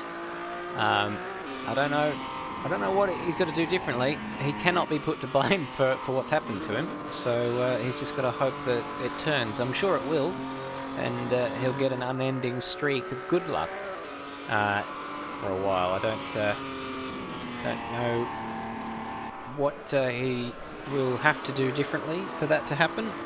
It's just the law of averages, I suppose, that eventually it will turn in his favour. As Homer Simpson once said, karma can only be dealt out by the cosmos. Well, unfortunately, he's got an 81-point gap to Scott Murrell ahead of him in the title standing. So unless Scott has some pretty horrendous races coming up, then Nether may not find himself improving too much from 7th in the championship at the moment. But he'll want to finish on a high note regardless. Scott Murrell, again, finishing strongly. He's got a habit of finishing in a good position even if he hasn't qualified particularly well. 4th place in the race, and that gives him a fairly good starting position for race number 2. Off the back of 2 podiums at Mosport and Nazareth, and he finished 4th in the race before that little mini streak of podiums. It's his debut season here in Apex Rear Wing, of course. Missed the first round at Mendig Flugplatz, and he's been doing pretty well in the midfield for the most part. He's P6 in the championship, but like you said, a couple of podiums on the trot out of the last 3 races. So with 4th in the one just gone earlier. So looking pretty good, despite the qualifying that we saw from him earlier and the mistake, unfortunately. He still has good pace. So we should hopefully see him doing pretty well in the second race as well. But we're just waiting for more of the drivers to come out onto the track at the moment. If they do. If they do, indeed. Take a bit of a break, which we might as well do, actually, since we've got a fairly long race ahead of us. So that'll give us a bit of a chance to recharge our batteries, refill our beverages, and any other bodily functions that are needing to be attended to. So here's a little bit of a feature from earlier in the year that our dear friend Madbird did for us when we did the ASC Bathurst 1000. We'll be right back.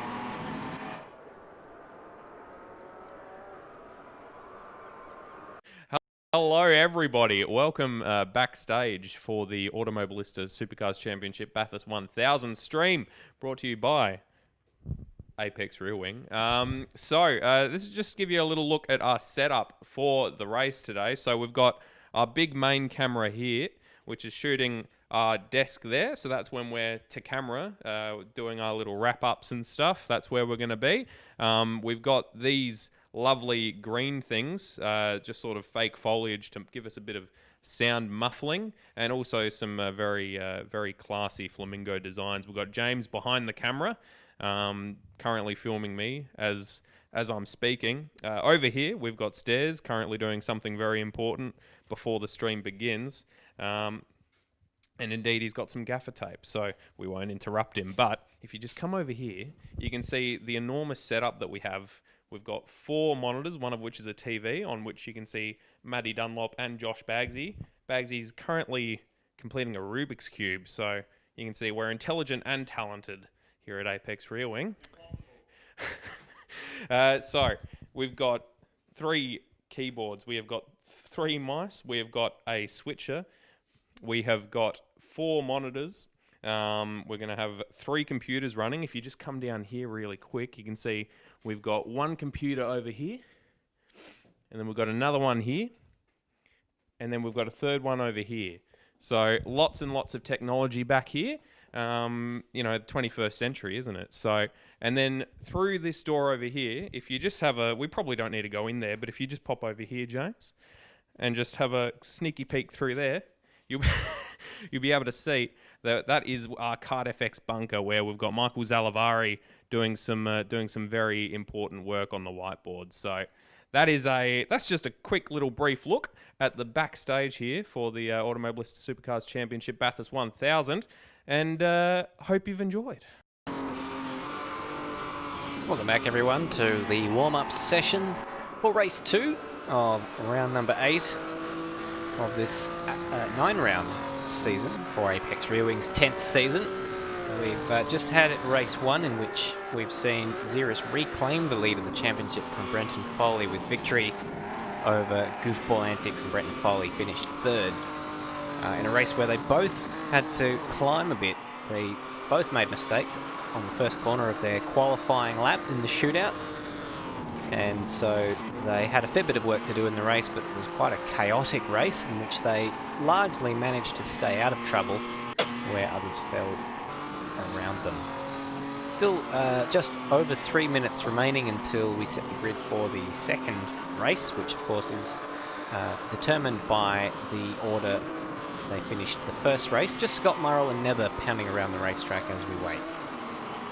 Stairs, there are 3 certainties in life: death, taxes, and Lewis Wedding in the chat saying go Hans. Our good friend Lewis Wedding, who goes by the name Loose89.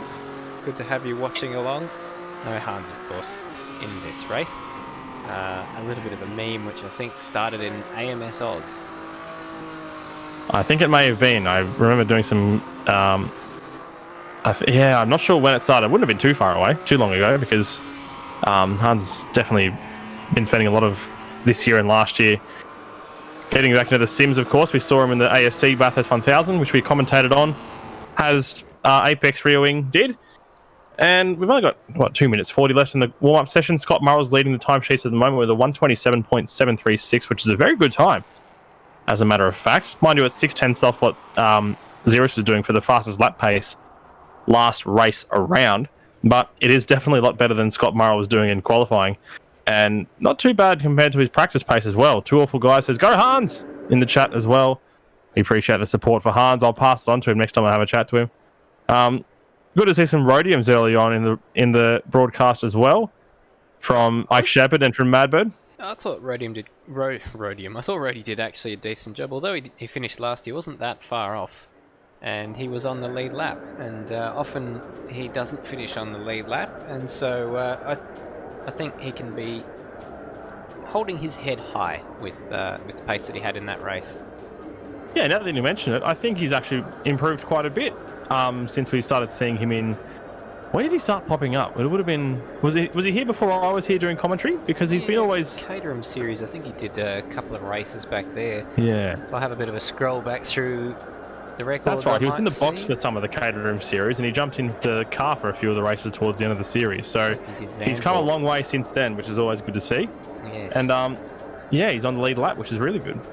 Zandvoort in the final stages of that Caterham Series, and he jumped in the Ford Capri for the DRMs, and it took him 4 races in that series to get his first finish, and then he was on a run of 5-point scoring finishes after that, and I think he's just been sort of steadily chipping away since then to improve on his best result, which I think has come in the current series. If I'm looking back, 8th was his equal best result, which he achieved twice, once in Surface Paradise earlier in the season and in Mosport just 2 weeks ago. That's right. So he's definitely statistically improving on those finishes, and hopefully we can see him moving further up the grid as he progresses. He's an experienced driver in real-life Formula Vs, as a matter of fact. He used to have a bit of a run in those. Now he's migrated to the simulators, as has almost everyone, given the coronavirus pandemic, of course. But it has been good to start seeing racing back out on track in Victoria at the very least. I'm not sure if it's been much happening in the rest of the country, but I've been working at a couple of events down at Phillip Island, at Access 2020 and at Island Magic, which was a couple of weekends ago. So yeah, good way to finish out what has been an interesting year. That's good. There probably would have been a time deep in the winter where you wouldn't have thought that you were going to get any more club level racing, and so that's terrific from those organisations to at least get something going for Island Magic and various other series. I've seen a bit of activity on Formula V Facebook pages and stuff like that of late. Absolutely. So speaking of racing getting back underway again, the drivers are starting to grid up on the start-finish line. We're just waiting for a few more to peel out of the pit garages and take their spots on the grid. I think we're waiting for Goofball Antics and Scott Murrell and Resist, who are still in the garages at the moment. They shouldn't be too far away. They're all on the left-hand side of the track, as a matter of fact. Another interesting tidbit about this track is that pole position, as we're starting to see a bit of a habit of in this championship, is on the outside once again. A little bit of a gap because they're staggered at the front, but we do have cars pulling away from the formation lap, and this time Stairs has the grid. Yes, I do have the grid this time, so here it is. Ziras, I wouldn't say taking pole, because he didn't do it in a qualifying session, but he will start on pole by virtue of winning the previous race. Progressive grids. So Goofball Antics will start alongside him in second place. That's 2 front row starts for tonight. He started the first race in pole, so he'll be on for another good result, and if his form shows any indication, I would say that he very much would be odds-on favourite for another podium. Brenton Foley will start behind him in third place, and he'll be hoping that he's done a few tweaks to his setup that mean he can compete with Ziras. Scott Murrell will start in fourth place, and he'll be looking to fight off those behind who probably fell away a bit from the sort of pace that we saw that they could do in qualifying. Roadhog had a good result, finished 5th in race 1. Resist, after a bit of a misjudgment, recovered to 6th place ahead of Birdo, who had a spin early on. He starts out of 7th, ahead of Josh Bagsy, and then behind Bagsy we've got Rody, who we were talking about before, finishing in 9th. Nether, the only DNF from race 1, will start behind him. Do I dare to put another prediction on for this race? Oh, go on. It's your job after all. It is my job. I'm going to go Brenton Foley. I hope he's got his issue sorted out. He's a little bit further down in third, but he's got a lot of pace. I'm not confident in Goofball's ability, although he's a very good driver when it comes to managing tyres and fuel. I think Brenton Foley is going to have what it takes, because I just want to see him back in front of the championship lead. I want to keep this race as tight as possible. Yeah, for the last round. The strategy element will certainly play in. I reckon Ziras is definitely going to change his tyres Foley was a bit coy. It sounded like he was going to change his tyres, but I wouldn't be surprised if he tries to do something different just because he has to try and claw some points back. We'll see. We'll see. Very hard to go past Ziras for the win, though. They're getting ready for a race start very, very soon. Everyone's gridded up. The lights might be too far away. We're underway here at Santa Cruz do Sul. It's a pretty good start from the front there from Ziras and from Goofball Antics. Ziras takes a great start and Goofball defends feverishly up the inside, but it's a long shot down to the main straight and Ziras is going to try and pull around the outside of Goofball. He does. And Brenton Foley is side by side with Goofball Antics. He's going to have the outside line on the exit. Big hit behind them here. Birdo, Roadhog. I think there was somebody else involved in that one. They're all still on the track at the moment, though. Ziras leads the way. Goofball Antics second. Brenton Foley is still third.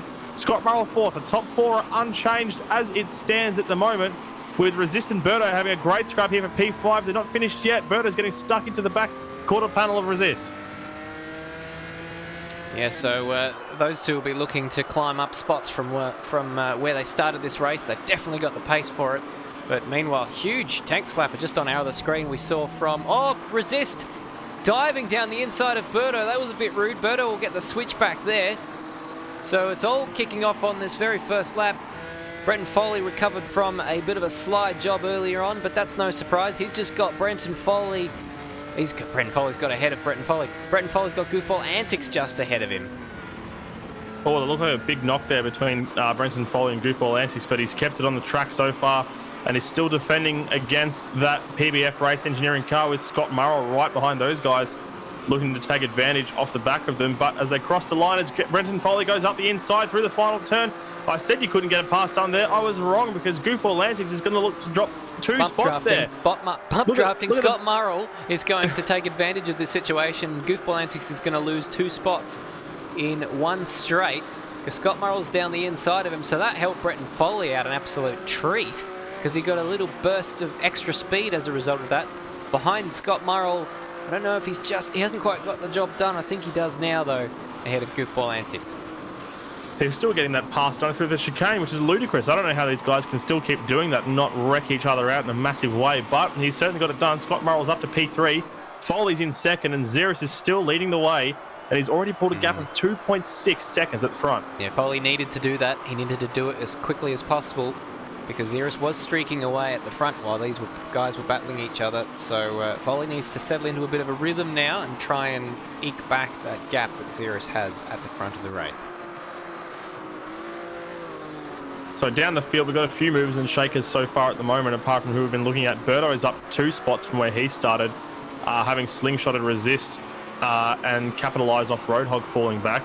Bags is up 1 spot, Nether's up 2.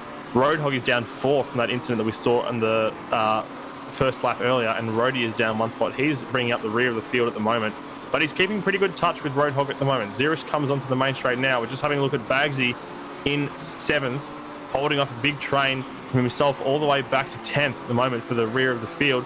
Resist is up ahead, still all over the back of Birdo.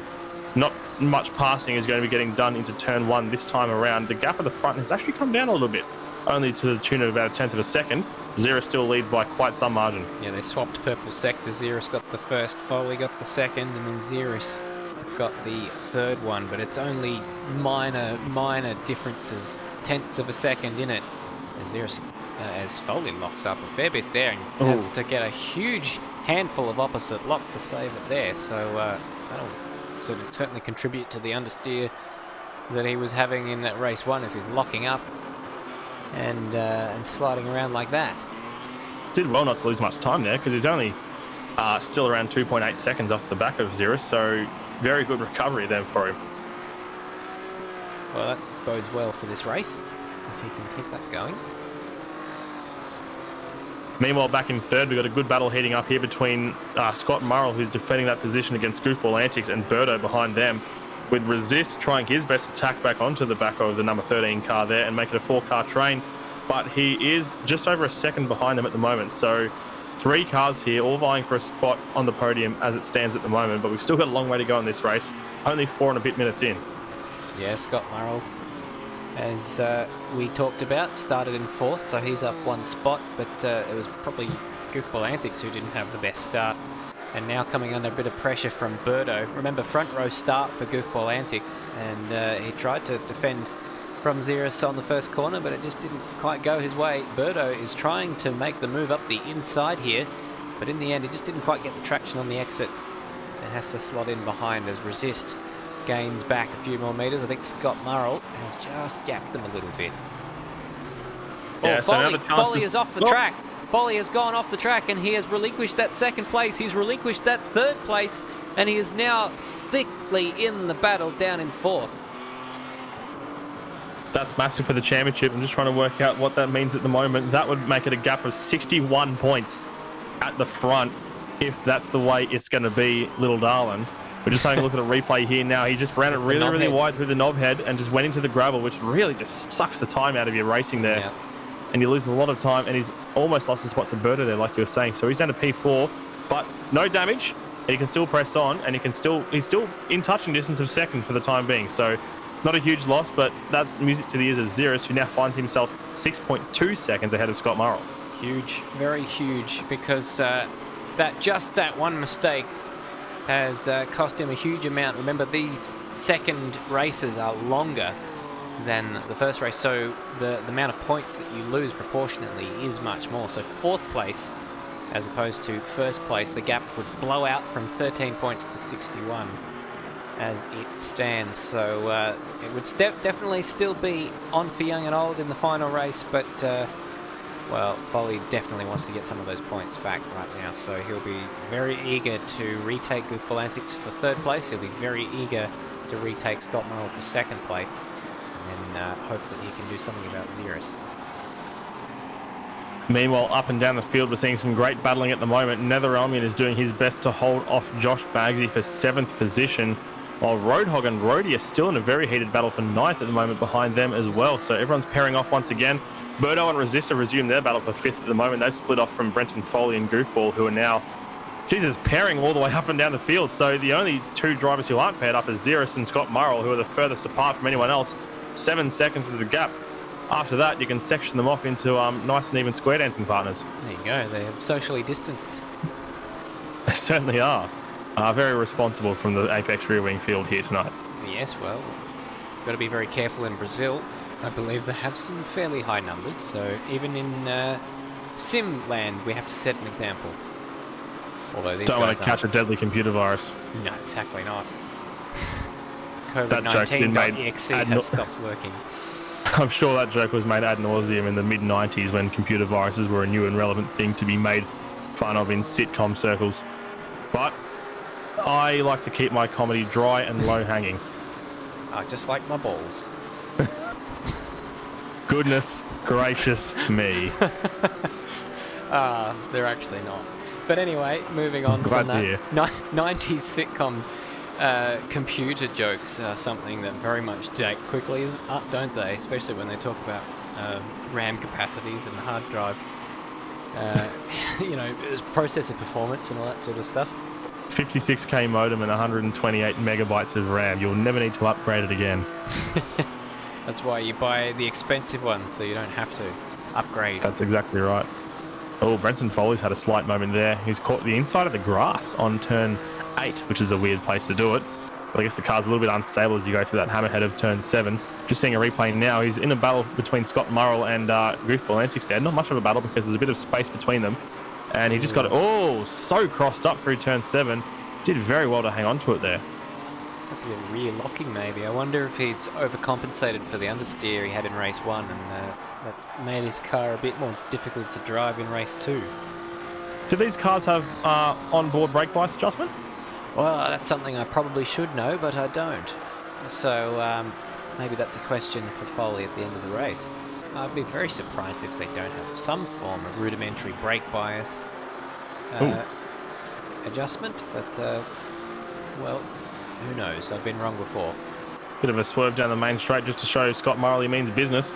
And Scott Murrell almost made a little bit of an error there through turn 1, but he's kept it together. But the gap between those two is pretty negligible. 0.4 of a second. Brenton Foley's all over him like a cheap suit, as I like to say all the time in my commentary. It's a great little metaphor. But those two are going through the knobhead at the moment. Great little track. Once I can get my sim back in whatever house I'm moving to next year, where there's actually space for it, I reckon I'm going to be spending a bit of time circulating around this ribbon of tarmac, because it's a good challenge from what I'm seeing here, especially in older cars like this. Yeah, and it seems to be true of many of the Brazilian tracks in this game, that they're sort of unknown hidden gems before Automobilista alerted us to the existence of these tracks. Curitiba, the race track we're going to next week, very much the same. Indeed, it is. And yeah, I was sort of, this was one of those games where I had no idea what any of it was about. I think I just saw it on discount on Steam. Game stock car, yeah, I'll give that a go. And was introduced to this wonderful world of these V8 touring cars with a lot of downforce behind them and not a huge amount of weight around all these tracks that I'd never heard of before. And yeah, big crash in the background there. Roadie spun to the inside of the penultimate corner there. I'm not sure if he made contact with anybody there or just made the mistake all on his own, but he's trying his darndest to get it back onto the racing surface. I don't think he's actually lost any position because he's in 10th regardless, but he's lost 20 seconds on Roadhog. So let's have a look. It was one of those sweepers. He was just behind Roadhog, but it was the longest spin, and he would have been fine if it wasn't for that big embankment on the inside of the track, which has probably caused a little bit of damage to his car, and he's spent a fair bit of time trying to recover to the track there. So he's now down 20 seconds behind Bagsy. So Bagsy lost a spot. There's a few invisible. He has lost a spot, so Bagsy's fallen back down the order as well. Scott Morrill has gone really, really wide through the hammerhead there. He'll have to concede that spot to Brenton Foley for sure. He's going to make him fight for it up the inside through turn 9. You can't be doing that, Scott. Once you have a look at the replay, you'll see what I'm talking about. But Brenton Foley has inherited that spot in second, and we're just seeing Josh Bagsy having a bit of a mistake there into the hammerhead of his own. So we'll try and see what happened to Scott Morrill there, because the camera angle that we were looking at didn't quite show it. Foley himself was all sorts of sideways just before that happened. So it wasn't quite as easy as it looked for him to get that position. And here is a replay from what we saw of Scott Morrill, who had relinquished that position to Brenton Foley by the looks of it. Unless that might be after the fact. I think it was after the fact. Oh, hello. He's going up the inside again. He's in turn number 1. That's a dive. He's run it very wide, though, and that means Brenton Foley's going to say, thank you very much. I'll take that right back. Yes, and Scott Morrill will pick up all the snorkel equipment that he just dropped on that dive and try again. Beautiful. Anthony's might fancy a dive of his own pretty soon. And we're going to have a look at a replay. So Scott Morrill was in the lead at this point as they go through turn number 7. Yep. And just got it all crossed up, didn't he? Jeez. Yeah, that was quick thinking. He did shortcut the track a little bit, but he did lose a fair bit of time in order to get back on track. I wonder what that looked like on board from Brenton Foley. We'll see if we can find a replay of that. Yeah, that would have been pretty hairy. But now Goofball Antics, as I was saying earlier, is right on the back of these two, and he's in contention for second place once again as well. Or maybe even continuing his podium form, hopefully, for this race for himself. Birdo's quite a bit off the back. This is the replay from onboard Brenton Foley's car. And at that point, you're thinking, yeah, easy pass. But he made a mistake of his own, and then all of a sudden, oh, hello. Yes, Scott Morrill just sideways, drifting back onto the racetrack, and luckily there was a gap for Foley to sort of accelerate towards, which meant that he was able to get that position back fairly easily. But he's not driving away from Scott. He's got his hands full. This is all playing into Ziras' hands. He now has a 12-second advantage in the lead of this race. We've still got the first round, well, the only round of pit stops to come, about 6 minutes away from the half-distance mark at the moment. Yeah, speaking of gaps, it's one of the biggest ones I've seen all night long for Ziras. 12 seconds up already at the halfway point, and he'll be, at that rate, he'll be up almost half a minute by the time they get to the end of the race here. So he's on a charge in true Ziras fashion as he is, but no matter how far he gets in front, he'll only be, of course, one position ahead of Brenton Foley at the worst case for him, as Brenton Foley, I'm just watching him have a bit of a moment through turn number 7. He keeps a hold of it, but geez, you don't want to be doing too much more of that. As it stands, the championship gap between the two expands out an extra 20 points to 33, with Ziras leading by 33 over Brenton Foley. That's still definitely manageable for Brenton Foley, in the final endurance race Well, it's much better than next it was. week. It was out But, to 60 points at the time when Foley was in 4th place, wasn't it? It was. So he's brought that gap back to half. So just goes to show you how big those points differentials are. Yeah, it makes a huge difference, and well, that is actually quite a crucial point because 33 points is bigger than the gap between 1st and 2nd. So if he can finish 2nd in this race, Brenton Foley will of course take it to the final race, but he won't be able to finish 2nd to Ziras. He won't. What I'm trying to say is that if he wins the final race, he'll need Ziras to finish 3rd or worst if the gap is 33 points, because there are 30 points between 1st and 2nd in what you get for points. So he needs something else to happen to him. So he's very much hoping that Ziras has maybe a different strategy or a mistake late in this race so that it flips the other way around. Well, I think part of the reason why Ziras likes pulling out the front so much, not only can he do it, but it also gives him a nice buffer in case of a mistake. So he's 12.5 seconds up the road at the moment. He's sort of tempered his pace a little bit to the guys behind, or maybe Brenton Foley's picking up his pace a little bit now that he's clear of the battle behind him. So we'll start to see them coming in for pit stops very, very shortly. We know last time out, Ziras took a pit stop. He was trying to do a one-stopper at Nazareth, I believe, in that 1 hour long race.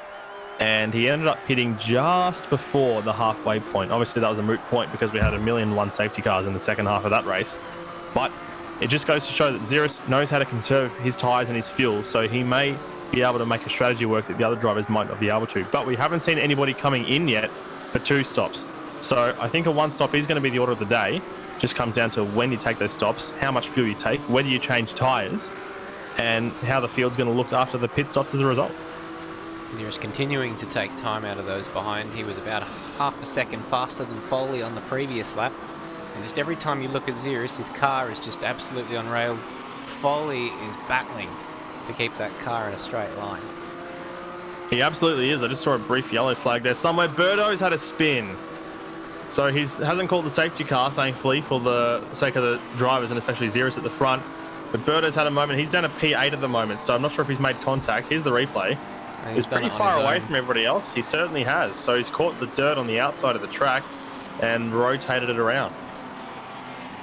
Yeah, I think Birdo will probably be happy to see the back of these cars. He was strong in the BTCC cars. He was strong in the DRMs. I just don't think these have agreed with him so much. Of course, he did grab that win in Nazareth, but the oval being a little bit of an anomaly, Birdo did very, very well in that oval race, of course, by winning, but there was a little bit of luck involved, and now Birdo's had another spin. It's the road courses in these cars. He just they haven't agreed with him. No, they really haven't. Hasn't lost any more positions from that one because Bagsy is still another 20 seconds behind the road due to his mistake earlier. And I'm just seeing Bagsy's actually carrying some damage, so he may have hit the wall at some other point where I wasn't noticing there. Yeah, he had a few offs earlier when it was all kicking off elsewhere in the race. Now Scott Murrell has dropped off the back of Brenton Foley, and Goofball Antics looking to grab yet another podium in this championship, which would be his 3, 4, 5, 6, 7, 10th podium. Yeah, speaking of kicking off, look at the battle here that's starting to form, folks. He's swarming all over the back of Scott Murrell at the moment, is Goofball Antics. And it just seems like a matter of time before he gets past, but it's a pretty tricky time to try and get past someone due to that pit strategy. So whether he decides to take that into account and be a little bit patient and wait a little bit later to see who blinks first in the pit stops will be a question that will be answered within the next few laps, I am sure. 21 minutes 10 on the counter so far, so not at half race distance just yet. And half race distance probably won't be until sometime after 20 minutes due to the extra lap that we take after time has elapsed. Good point. So that may be factoring into some of the drivers' strategies a little bit. Probably a couple more laps before we start to see everybody peeling in for a little bit of gas in the tank. Scott Murrell still doing very well to hold off Goofball Antics with a gap of about 0.4 of a second between those two, carrying the same amount of pace down the front straight as well. And Brenton Foley in front has a gap of about 1.3, so he's clear of these guys for the time being. Scott Murrell runs a little bit wide, as he always likes to do in the exit of turn 1, and it gives him a little bit more pace to play with down this weird, fast-flowing section of, well, I say flowing, it's chicanes and a kink, into this knobhead up here where we saw he had a mistake earlier on that took him out of contention for a podium in the first race. But he's looking pretty good so far, is Scott Murrell. Ziras is in an absolute another league. He's 127.1 on the previous lap. That's 1.2 seconds faster than Brenton Foley, who was the fastest man apart from Ziras on that lap. So he's just blown the entire field out of the water on that previous lap. Ziras is absolutely in the zone right now. He really is. He's just on a complete flyer. Ziras is doing as Ziras do. This is something we know him for here in Apex Rear Wing, is likes to lead from the front and dominate a race when he knows his way around the cars and the tracks. And it makes me wonder, it just goes to show you how hard it is to pass around this track, because you can see how wide the front straight is once these cars pull on. And speaking of pulling, we've got Cruz pulling into the pit lane to be the first driver to blink in the pit stops, going for the undercut against Scott Murrell. He's actually clipped the fence there. Rhodey and Bagsy are in the pits at the moment as well, as is Nether Albion, who's just pulling in behind them. So he is coming in for tyres. He's changing those right-hand side tyres, which is what we were hearing from Ziras in the first race, is that those ones were going to be susceptible to wearing quite a bit. So we'll see what this means in terms of his pit stop time, and Birdo's coming in behind them as well. So these guys are pulling the trigger first. Normally you see the leaders pulling the trigger first on these. That's a bit interesting to me. Now, Well, meanwhile at the front, sorry to cut across there, but Brenton Foley's lost a lot of time over Scott Murrell. I think his tyres have definitely seen better days, because he was been sliding all over the place. You can see him a bit of an off before. And now Scott Murrell's all over the back of him as well, looking to make another spot up, hopefully. Obviously, we'll see what happens with pit strategy once it plays out, but those tyres have definitely seen better days on the PBF race engineering car. So it'll be very interesting to see where Goof plays out, because he was very close behind Scott Murrell, and that, by virtue, is going to put him fairly close to Brenton Foley as well. Whether or not they elect to change tyres, the race leader is in the pits, so Ziras has come in for his stop, and he's up on the jacks on one side at the very least, so we know tyres for him. Foley is into the pits, and so too is Scott Murrell, so not a huge surprise. They're very close to the entry of the pits there, close to the fence, but he keeps it out of the wall. Ziras is on the move already, and Resist in behind also is pitting. Pit lane speed limit of 60 kilometers an hour here at Santa Cruz do Sul. And these cars do not have speed limiters on them, so you have to watch that speed all on your own and be very careful not to get stung with a speeding penalty. Roadhog is currently leading this race, dealing with lap traffic of Bagsy just in front of him. Resist is trying something different. He's jumped Foley in the pit. Scott Murrell just getting underway now, and it's going to be side by side between him and Brenton he's going to concede it. Scott Murrell's got the drive-through. It's a drive-through penalty for Scott Murrell. Yeah. I wonder if he got ahead just by virtue of speeding in the pit lane. That's unfortunate for Scott Murrell. It takes him right out of the fight, and look how far ahead of Goofball Antics they've come out. So it hasn't quite affected. He hasn't quite affected the undercut, but he's not too far behind. No, he certainly isn't indeed. But the gap between Ziras and Resist at the moment is 17.7 seconds, and Brenton Foley's all over the back of Resist. I'm not sure what the strategy was there, unless Resist elected not to take tyres. Surely, because he was a lot further behind them. He definitely was. That would be the main thing, because fuel is very marginal, and they're all going to be trying to run their tanks to empty by the time they get to the end of this race. Fuel saving isn't going to be that much of a factor in terms of time saved in the pit box. So I reckon he's neglected or foregone a set of tyres rather deliberately, and that's really Foley's. Yeah, look at him swamping him around the outside. Is he going to drive around the outside? He's hanging tough. Somehow he hasn't quite managed to make the job done there. Scott Murrell's in behind. It's not too much of a problem for Foley, because he has to take his drive-through penalty, and Foley's off on the grass. And maybe it will be a bit of a problem for Brenton Foley, depending on whether Scott Murrell elects to take his drive-through now or later. And the answer is in front of your eyes. There he is. So he's no longer in the equation. Goofball Antics is going to be catching up while this is all happening. So Roadhog's still second. Yeah, so he has not pitted yet. No, he has. He just came out of the pits. Oh, So Roadhog has rejoined in fourth, which There is a he is. great stop for him. Looking to be on a similar strategy to Resist there, and he's done very well to move himself up into P4. well, I like this. They're trying something different. Scott Morrell's just emerging from the pits now, so he's dropped down to 7th place, about 7 seconds behind Nether. And yeah, a bit of a different strategy. Spices it up. I like it. It really does, but it's going to be really interesting to see how that pans out as the race wears on. Have they neglected to take tyres? Do they think they can get to the end with the rubber that they have on their cars at the moment? Or are they going to be sliding all over the joint like the train in Polar Express? We are yet to find out, but I can't wait to see whatever happens. Well, Goofball Antics is right behind Roadhog, and Foley is right behind Resist. And he'll have another go on this lap trying to get around him. Probably won't try the outside of turns 10 and 11 this time. He might set it up for a conventional pass down the main straight. I'm just going to keep an eye on the battle between Roadhog and Goofball behind them at the moment, as we're just seeing on board from Goofball Antics. He's swarming all over the back of him. He really likes a good swarm, doesn't he, Goofball Antics? He's had a lot of pace this race, Just call him but the just beekeeper. hasn't been able to get the passes done. Call him the beekeeper indeed, because he loves a good swarm, but he just can't get the car up the inside of the corners as quickly as he would like. Brenton Foley hasn't still... quite got close enough down this straight. He'll try for a bit of a slipstream, which I think it was you who said a bit earlier is not particularly powerful down this straight, and indeed Resist keeps him behind again. Had a bit of a look regardless, but wasn't able to do much. Oh, side-by-side action Whoa! between Foley and Resist. You can't be doing that through the chicane, boys. I don't know how they're getting through this They did scot-free. it. My goodness me. Unbelievable. Well, that was interesting.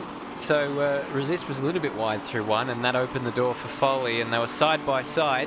Meanwhile, Goofball Antics has actually, in the back of that shot, got past Roadhog, so we'll endeavour to find a replay of how that happened.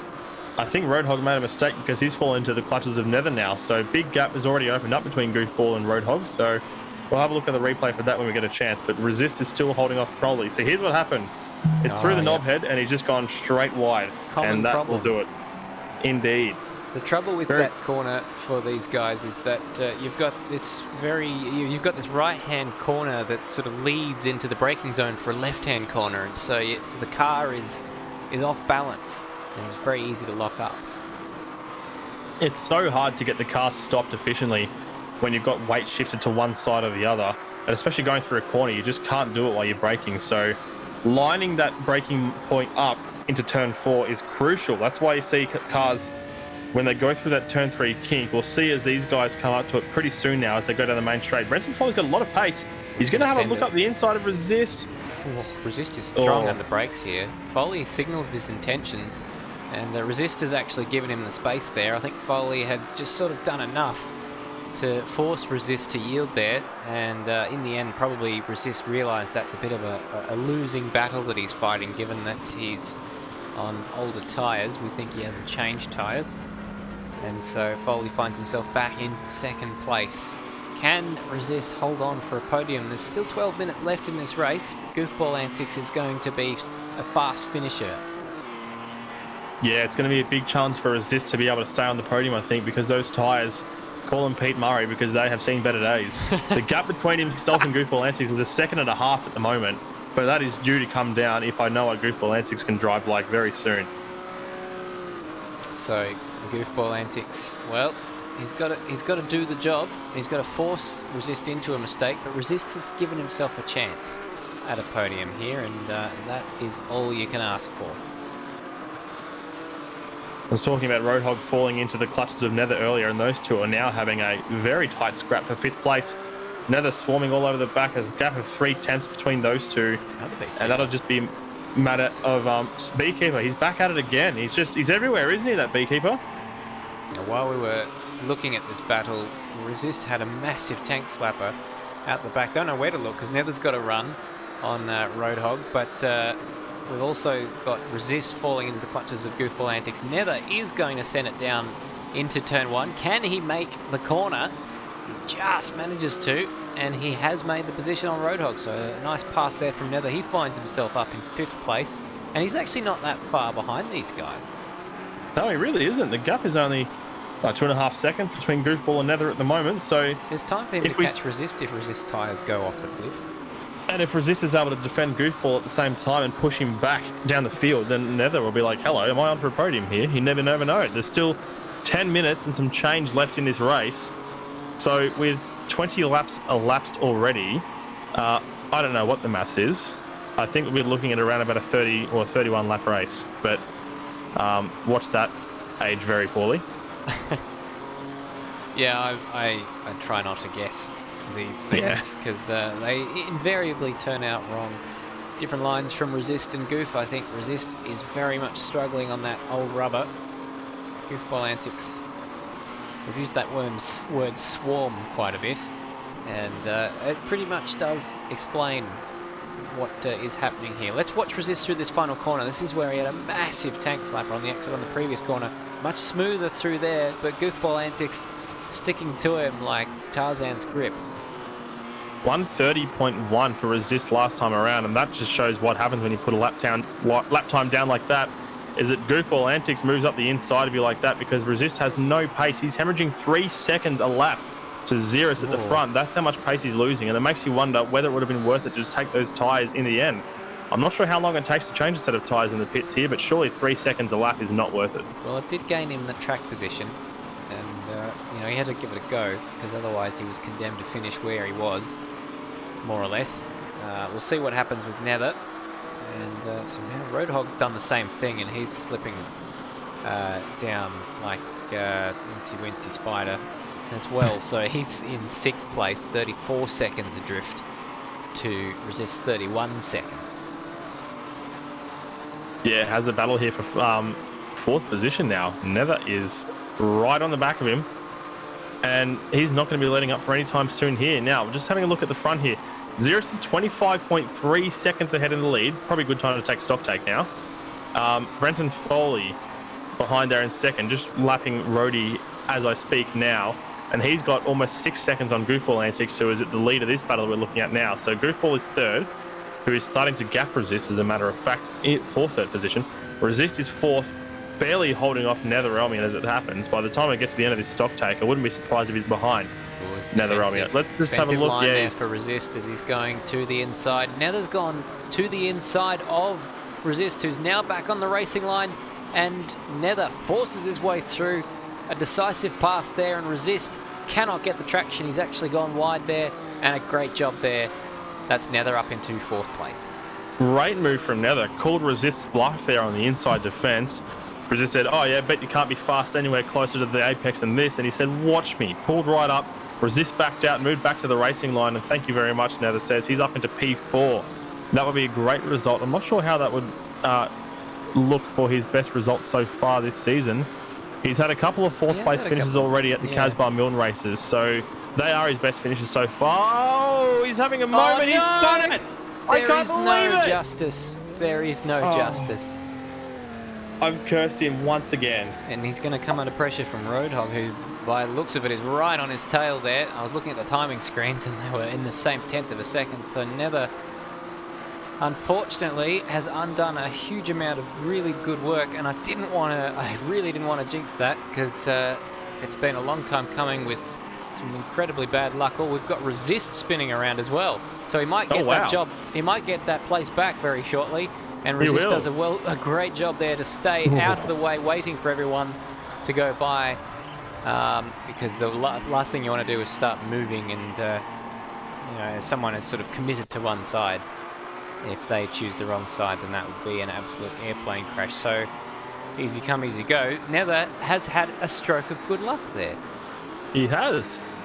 But so has Roadhog in the same vein, because he's still 5th from where he started. He's been going up and down this field like a roller coaster, but now he's right on the back of 4th place. So he'll be relishing that opportunity, because that will be, if he can get to 4th, it'll be his best finish of the season. But I have to stop saying that because it tends to induce spins. Well, Nether back in 4th that he'd fought his way up to. One would think that he has the tyres to drive away from Roadhog, as Roadhog is on that same strategy that Resist is on. And well, we just saw what happened to Resist, who's very much going to be struggling on old tyres in the last 5 minutes of this race. and breathe.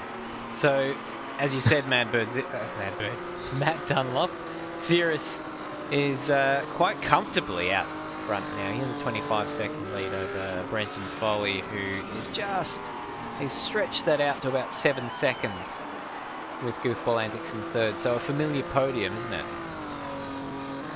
It's almost like our version of Hambot Ver. Yes. Zir Fol Gan? Goo? Don't know. Goo. I like the sound of goo. Yeah. Well, goo is what you get out of the beehive. The technical scientific term, of course. Honey. Yes. Why don't they just call it goo? We Goo need more. is a colloquial term, yes. Would It you is. like some goo on your holy crumpet? Talking to a northerner farmer who's offering you some cider as well. Sounds like a lovely old time, doesn't it? Oh, absolutely. I'd love to spend some time in the English countryside. Not Well, now right they're starting to of get. course. Not right now, but it's probably a pretty good time, hopefully, if the vaccine goes well for them, because they've started to administer that, so they're on the up and up. We're watching with fingers bated crossed. breath how that one goes. Of course, in their flu season right now. If you're watching back in 5 years' time and wondering what the hell we're talking about, it's this little virus thing that sort of ground the entire world to a halt for the predominant majority of this year. Yeah, it's definitely been a thing, hasn't it? And thankfully, even though that we haven't really had a chance to go outside for most of the year, we've still been able to put on great sim racing here for you at Apex Rear Wing and many other of the series that we work on here as ARW commentators. And now, thankfully, we're on the way out of it. Roadhog. Fingers crossed. Oh no! We predicted that, Roadhog is didn't we? fun. Old tyres.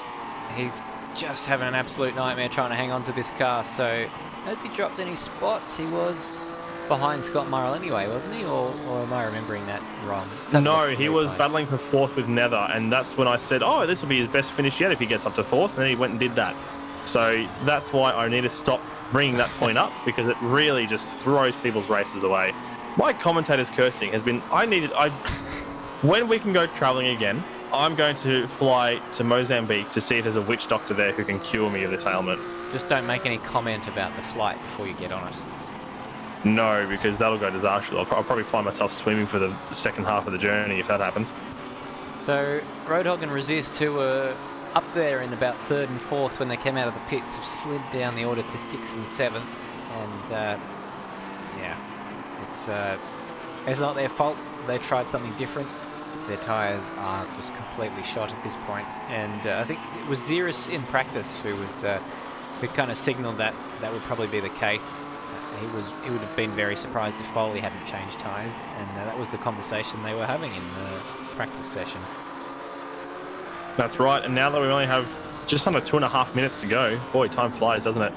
Ziras is 27 seconds in the lead now, so changing tyres, absolutely the strat, because Resist is now finding himself down in 7th. Roadhog P6, as we were just talking about earlier. And I'm not sure who else neglected to change tyres, but Rody is in the garage having DNF'd with only 23 laps under his belt. So he's only just gone in recently. I'm not sure if he's had an accident there. I might crawl through the replays to see what's happened. I did see him sliding across the track just before Roadhog had his previous spin. So that might have been what contributed to Rody's retirement. The good result from Goofball Antics would jump him up into third place ahead of Resist. We mentioned that during the break as being a possibility. Oh, it was a big crash for Rody, as a matter of fact. A huge hit. So it's a bit far away in terms of the replay. So we're just having a look at it now. And yeah, final corner on the grass, and he just didn't take his foot off the throttle by the looks of it. And he has had a monumental collision with the wall at almost unabated speed by the looks of it.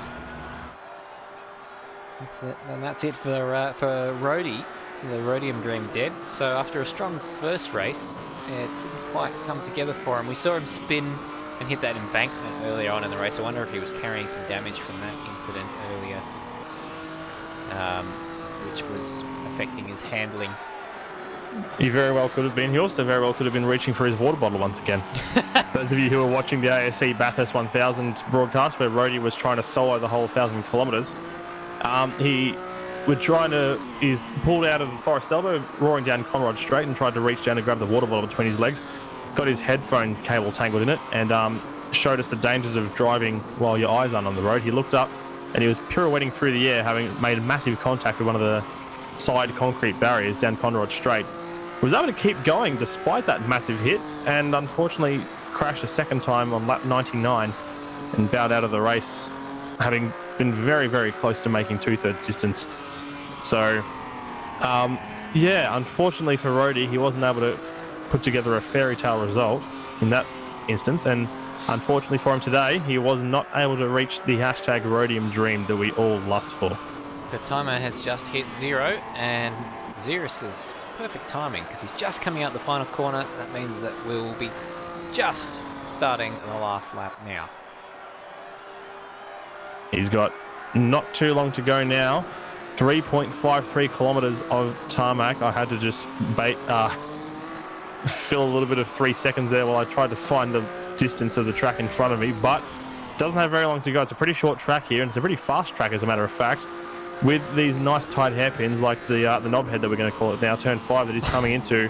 And he's looking so neat and tidy, isn't he? He's been pretty much faultless, not just all race, but all of both races after that disappointing qualifying session from him. Thankfully for his case, qualifying isn't what pays the points, it is the races themselves. And he is up for another double round victory as we stand at the moment. It will be his first double round victory since Mendig Flugplatz earlier in the season. Yeah, so he knows when to come good, does Ziras, and he's come good right at the pointy end of this season. It's the same thing that happened in the DRMs, where he didn't even have a win in the first half of the series. He came good in the final half and was able to come from behind to win that championship. Well, he was dominant in the early part of this championship, but at certain points Foley had wrestled back control and was beating him very much on merit multiple times throughout the season. There is still the final race to go, but Ziras takes an absolute stranglehold on the championship with 1 race to go. He leads by 33 points. It'll go down to the final round, but Ziras has definitely made a statement tonight. Certainly has. A dominating victory by 27 seconds at the front of the field. Brenton Foley, just having gotten past the lap traffic of Josh Bagsy in 9th, will be coming across the line to take 2nd place and keep himself in the title hunt with a gap of 33 points to overcome. So we'll figure out the permutations for that while we're in the interviews in a second. But Goofball Antics is going to keep his podium run going once again with 3rd place here at Santa Cruz de Sul. He's flashing the lights. He knows that he's missed a consistency here in the Apex rear wing Chevy Opalas, and he performs a very, very nice 360 on the main straight, and Nether crosses the line for 4th position. Finally. That is an equal best result for the season so far for him, so it's a great way to finish as Scott Murrell crosses the line in 5th behind him. Roadhog's around the final corner. The tyre strategy didn't pay off for Roadhog. He's down in P6 ahead of Berto, who had a shocker of a race, down in 7th. Resist will be 1 corner away from finishing in 8th, who again gambled on that tyre strategy, and it just did not pay off. Josh Baggs, he's already crossed the line in 9th, a lap down. Resist will be the final runner on track as 8th, and there's a DNF for Rhodey, although he completed 23 laps. I'm not sure what the distance has to be classified, but that may well have been some points. So he's definitely got that. Yeah, so he will get the points for 10th place, which would be I can't see it on my screen. 18 times 1.5, which is 24 points. 24 points.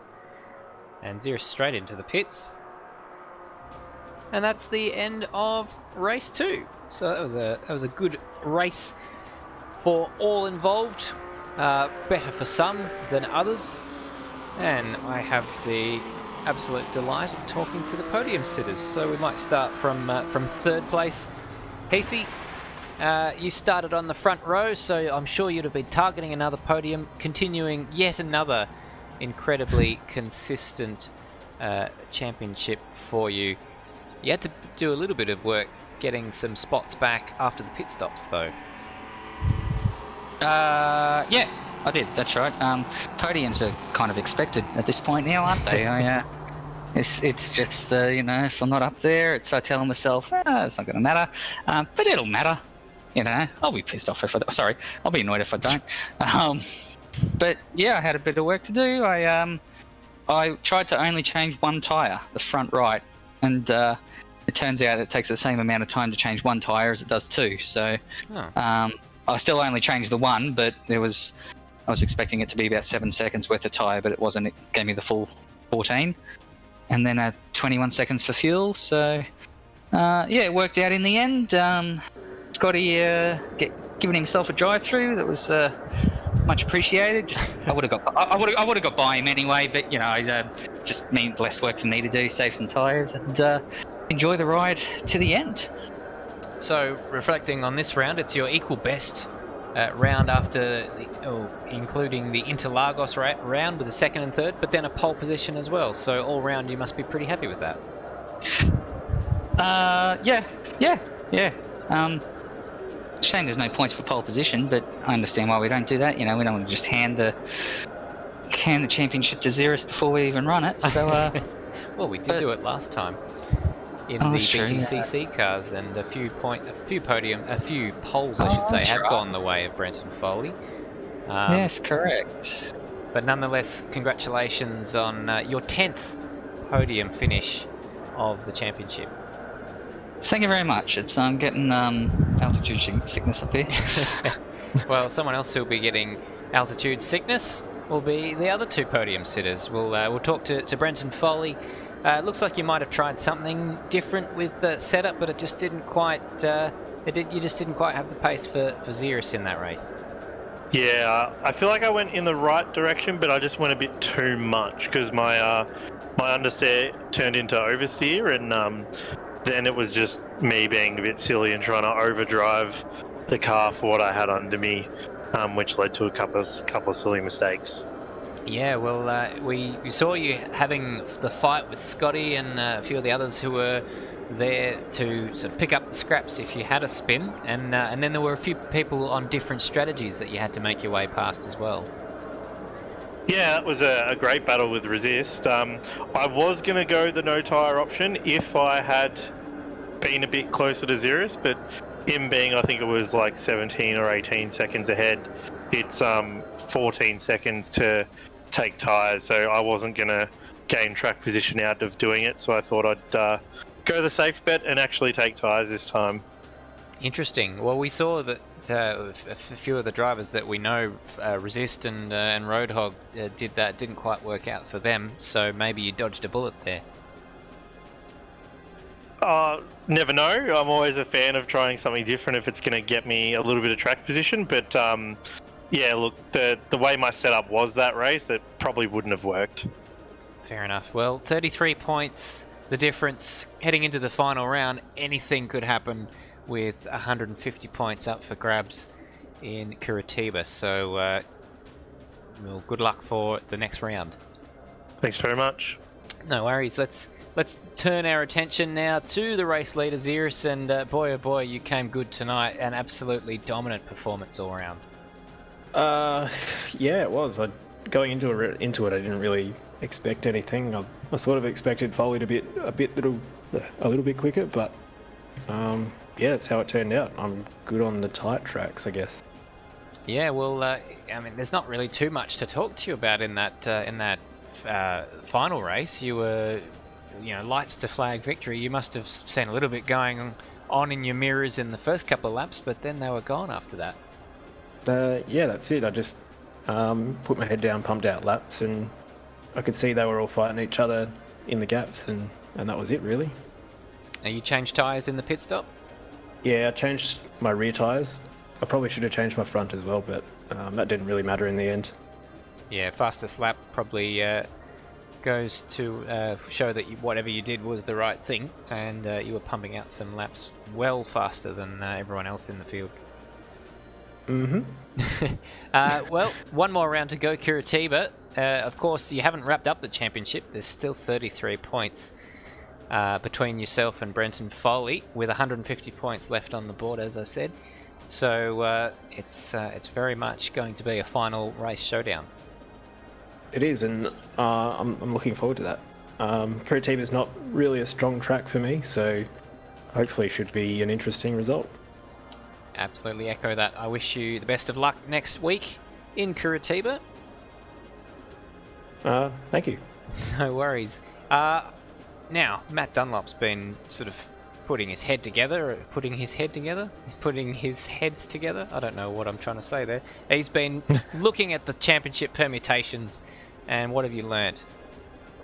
So, with a 33-point gap in the lead between Ziras and Brenton Foley, Ziras will take the title if he finishes first or second by absolutely. And if he finishes third and Brenton Foley does not win, he will also take the title. For Brenton Foley, if he finishes anywhere in the pointy end of the field, he has to make sure he keeps Ziras at least 2 positions behind him. And the further down they both fall, if they happen to fall further down the field, and the points gaps between positions get narrower, that will open out quite a bit. There'll be a huge amount of different things depending on where Brenton Foley finishes and where Ziras finishes. But basically, expecting Brenton Foley to be up in the pointy end of the field, he will need to keep Ziras at least 2 spots behind him. So that is going to be the challenge. Next round is Curitiba in a week's time, 16th of December. Be there. It's going to be an excellent way to wrap up the season with a nice hour-long enduro. I cannot wait. Absolutely, it's going to be just the way we wanted to sign off 2020 in terms of sim racing. So we'll of course be back in 2021, but until then, we will enjoy the final round of Apex Rewing's 10th season. So join us in a week's time for that. We do hope that Mad Bird will be back on the well list by that stage, and we'll bring you an absolutely stellar broadcast. Thank you very much indeed for watching. My name's Stairs. I've been joined by Matt Dunlop, and we'll see you next week.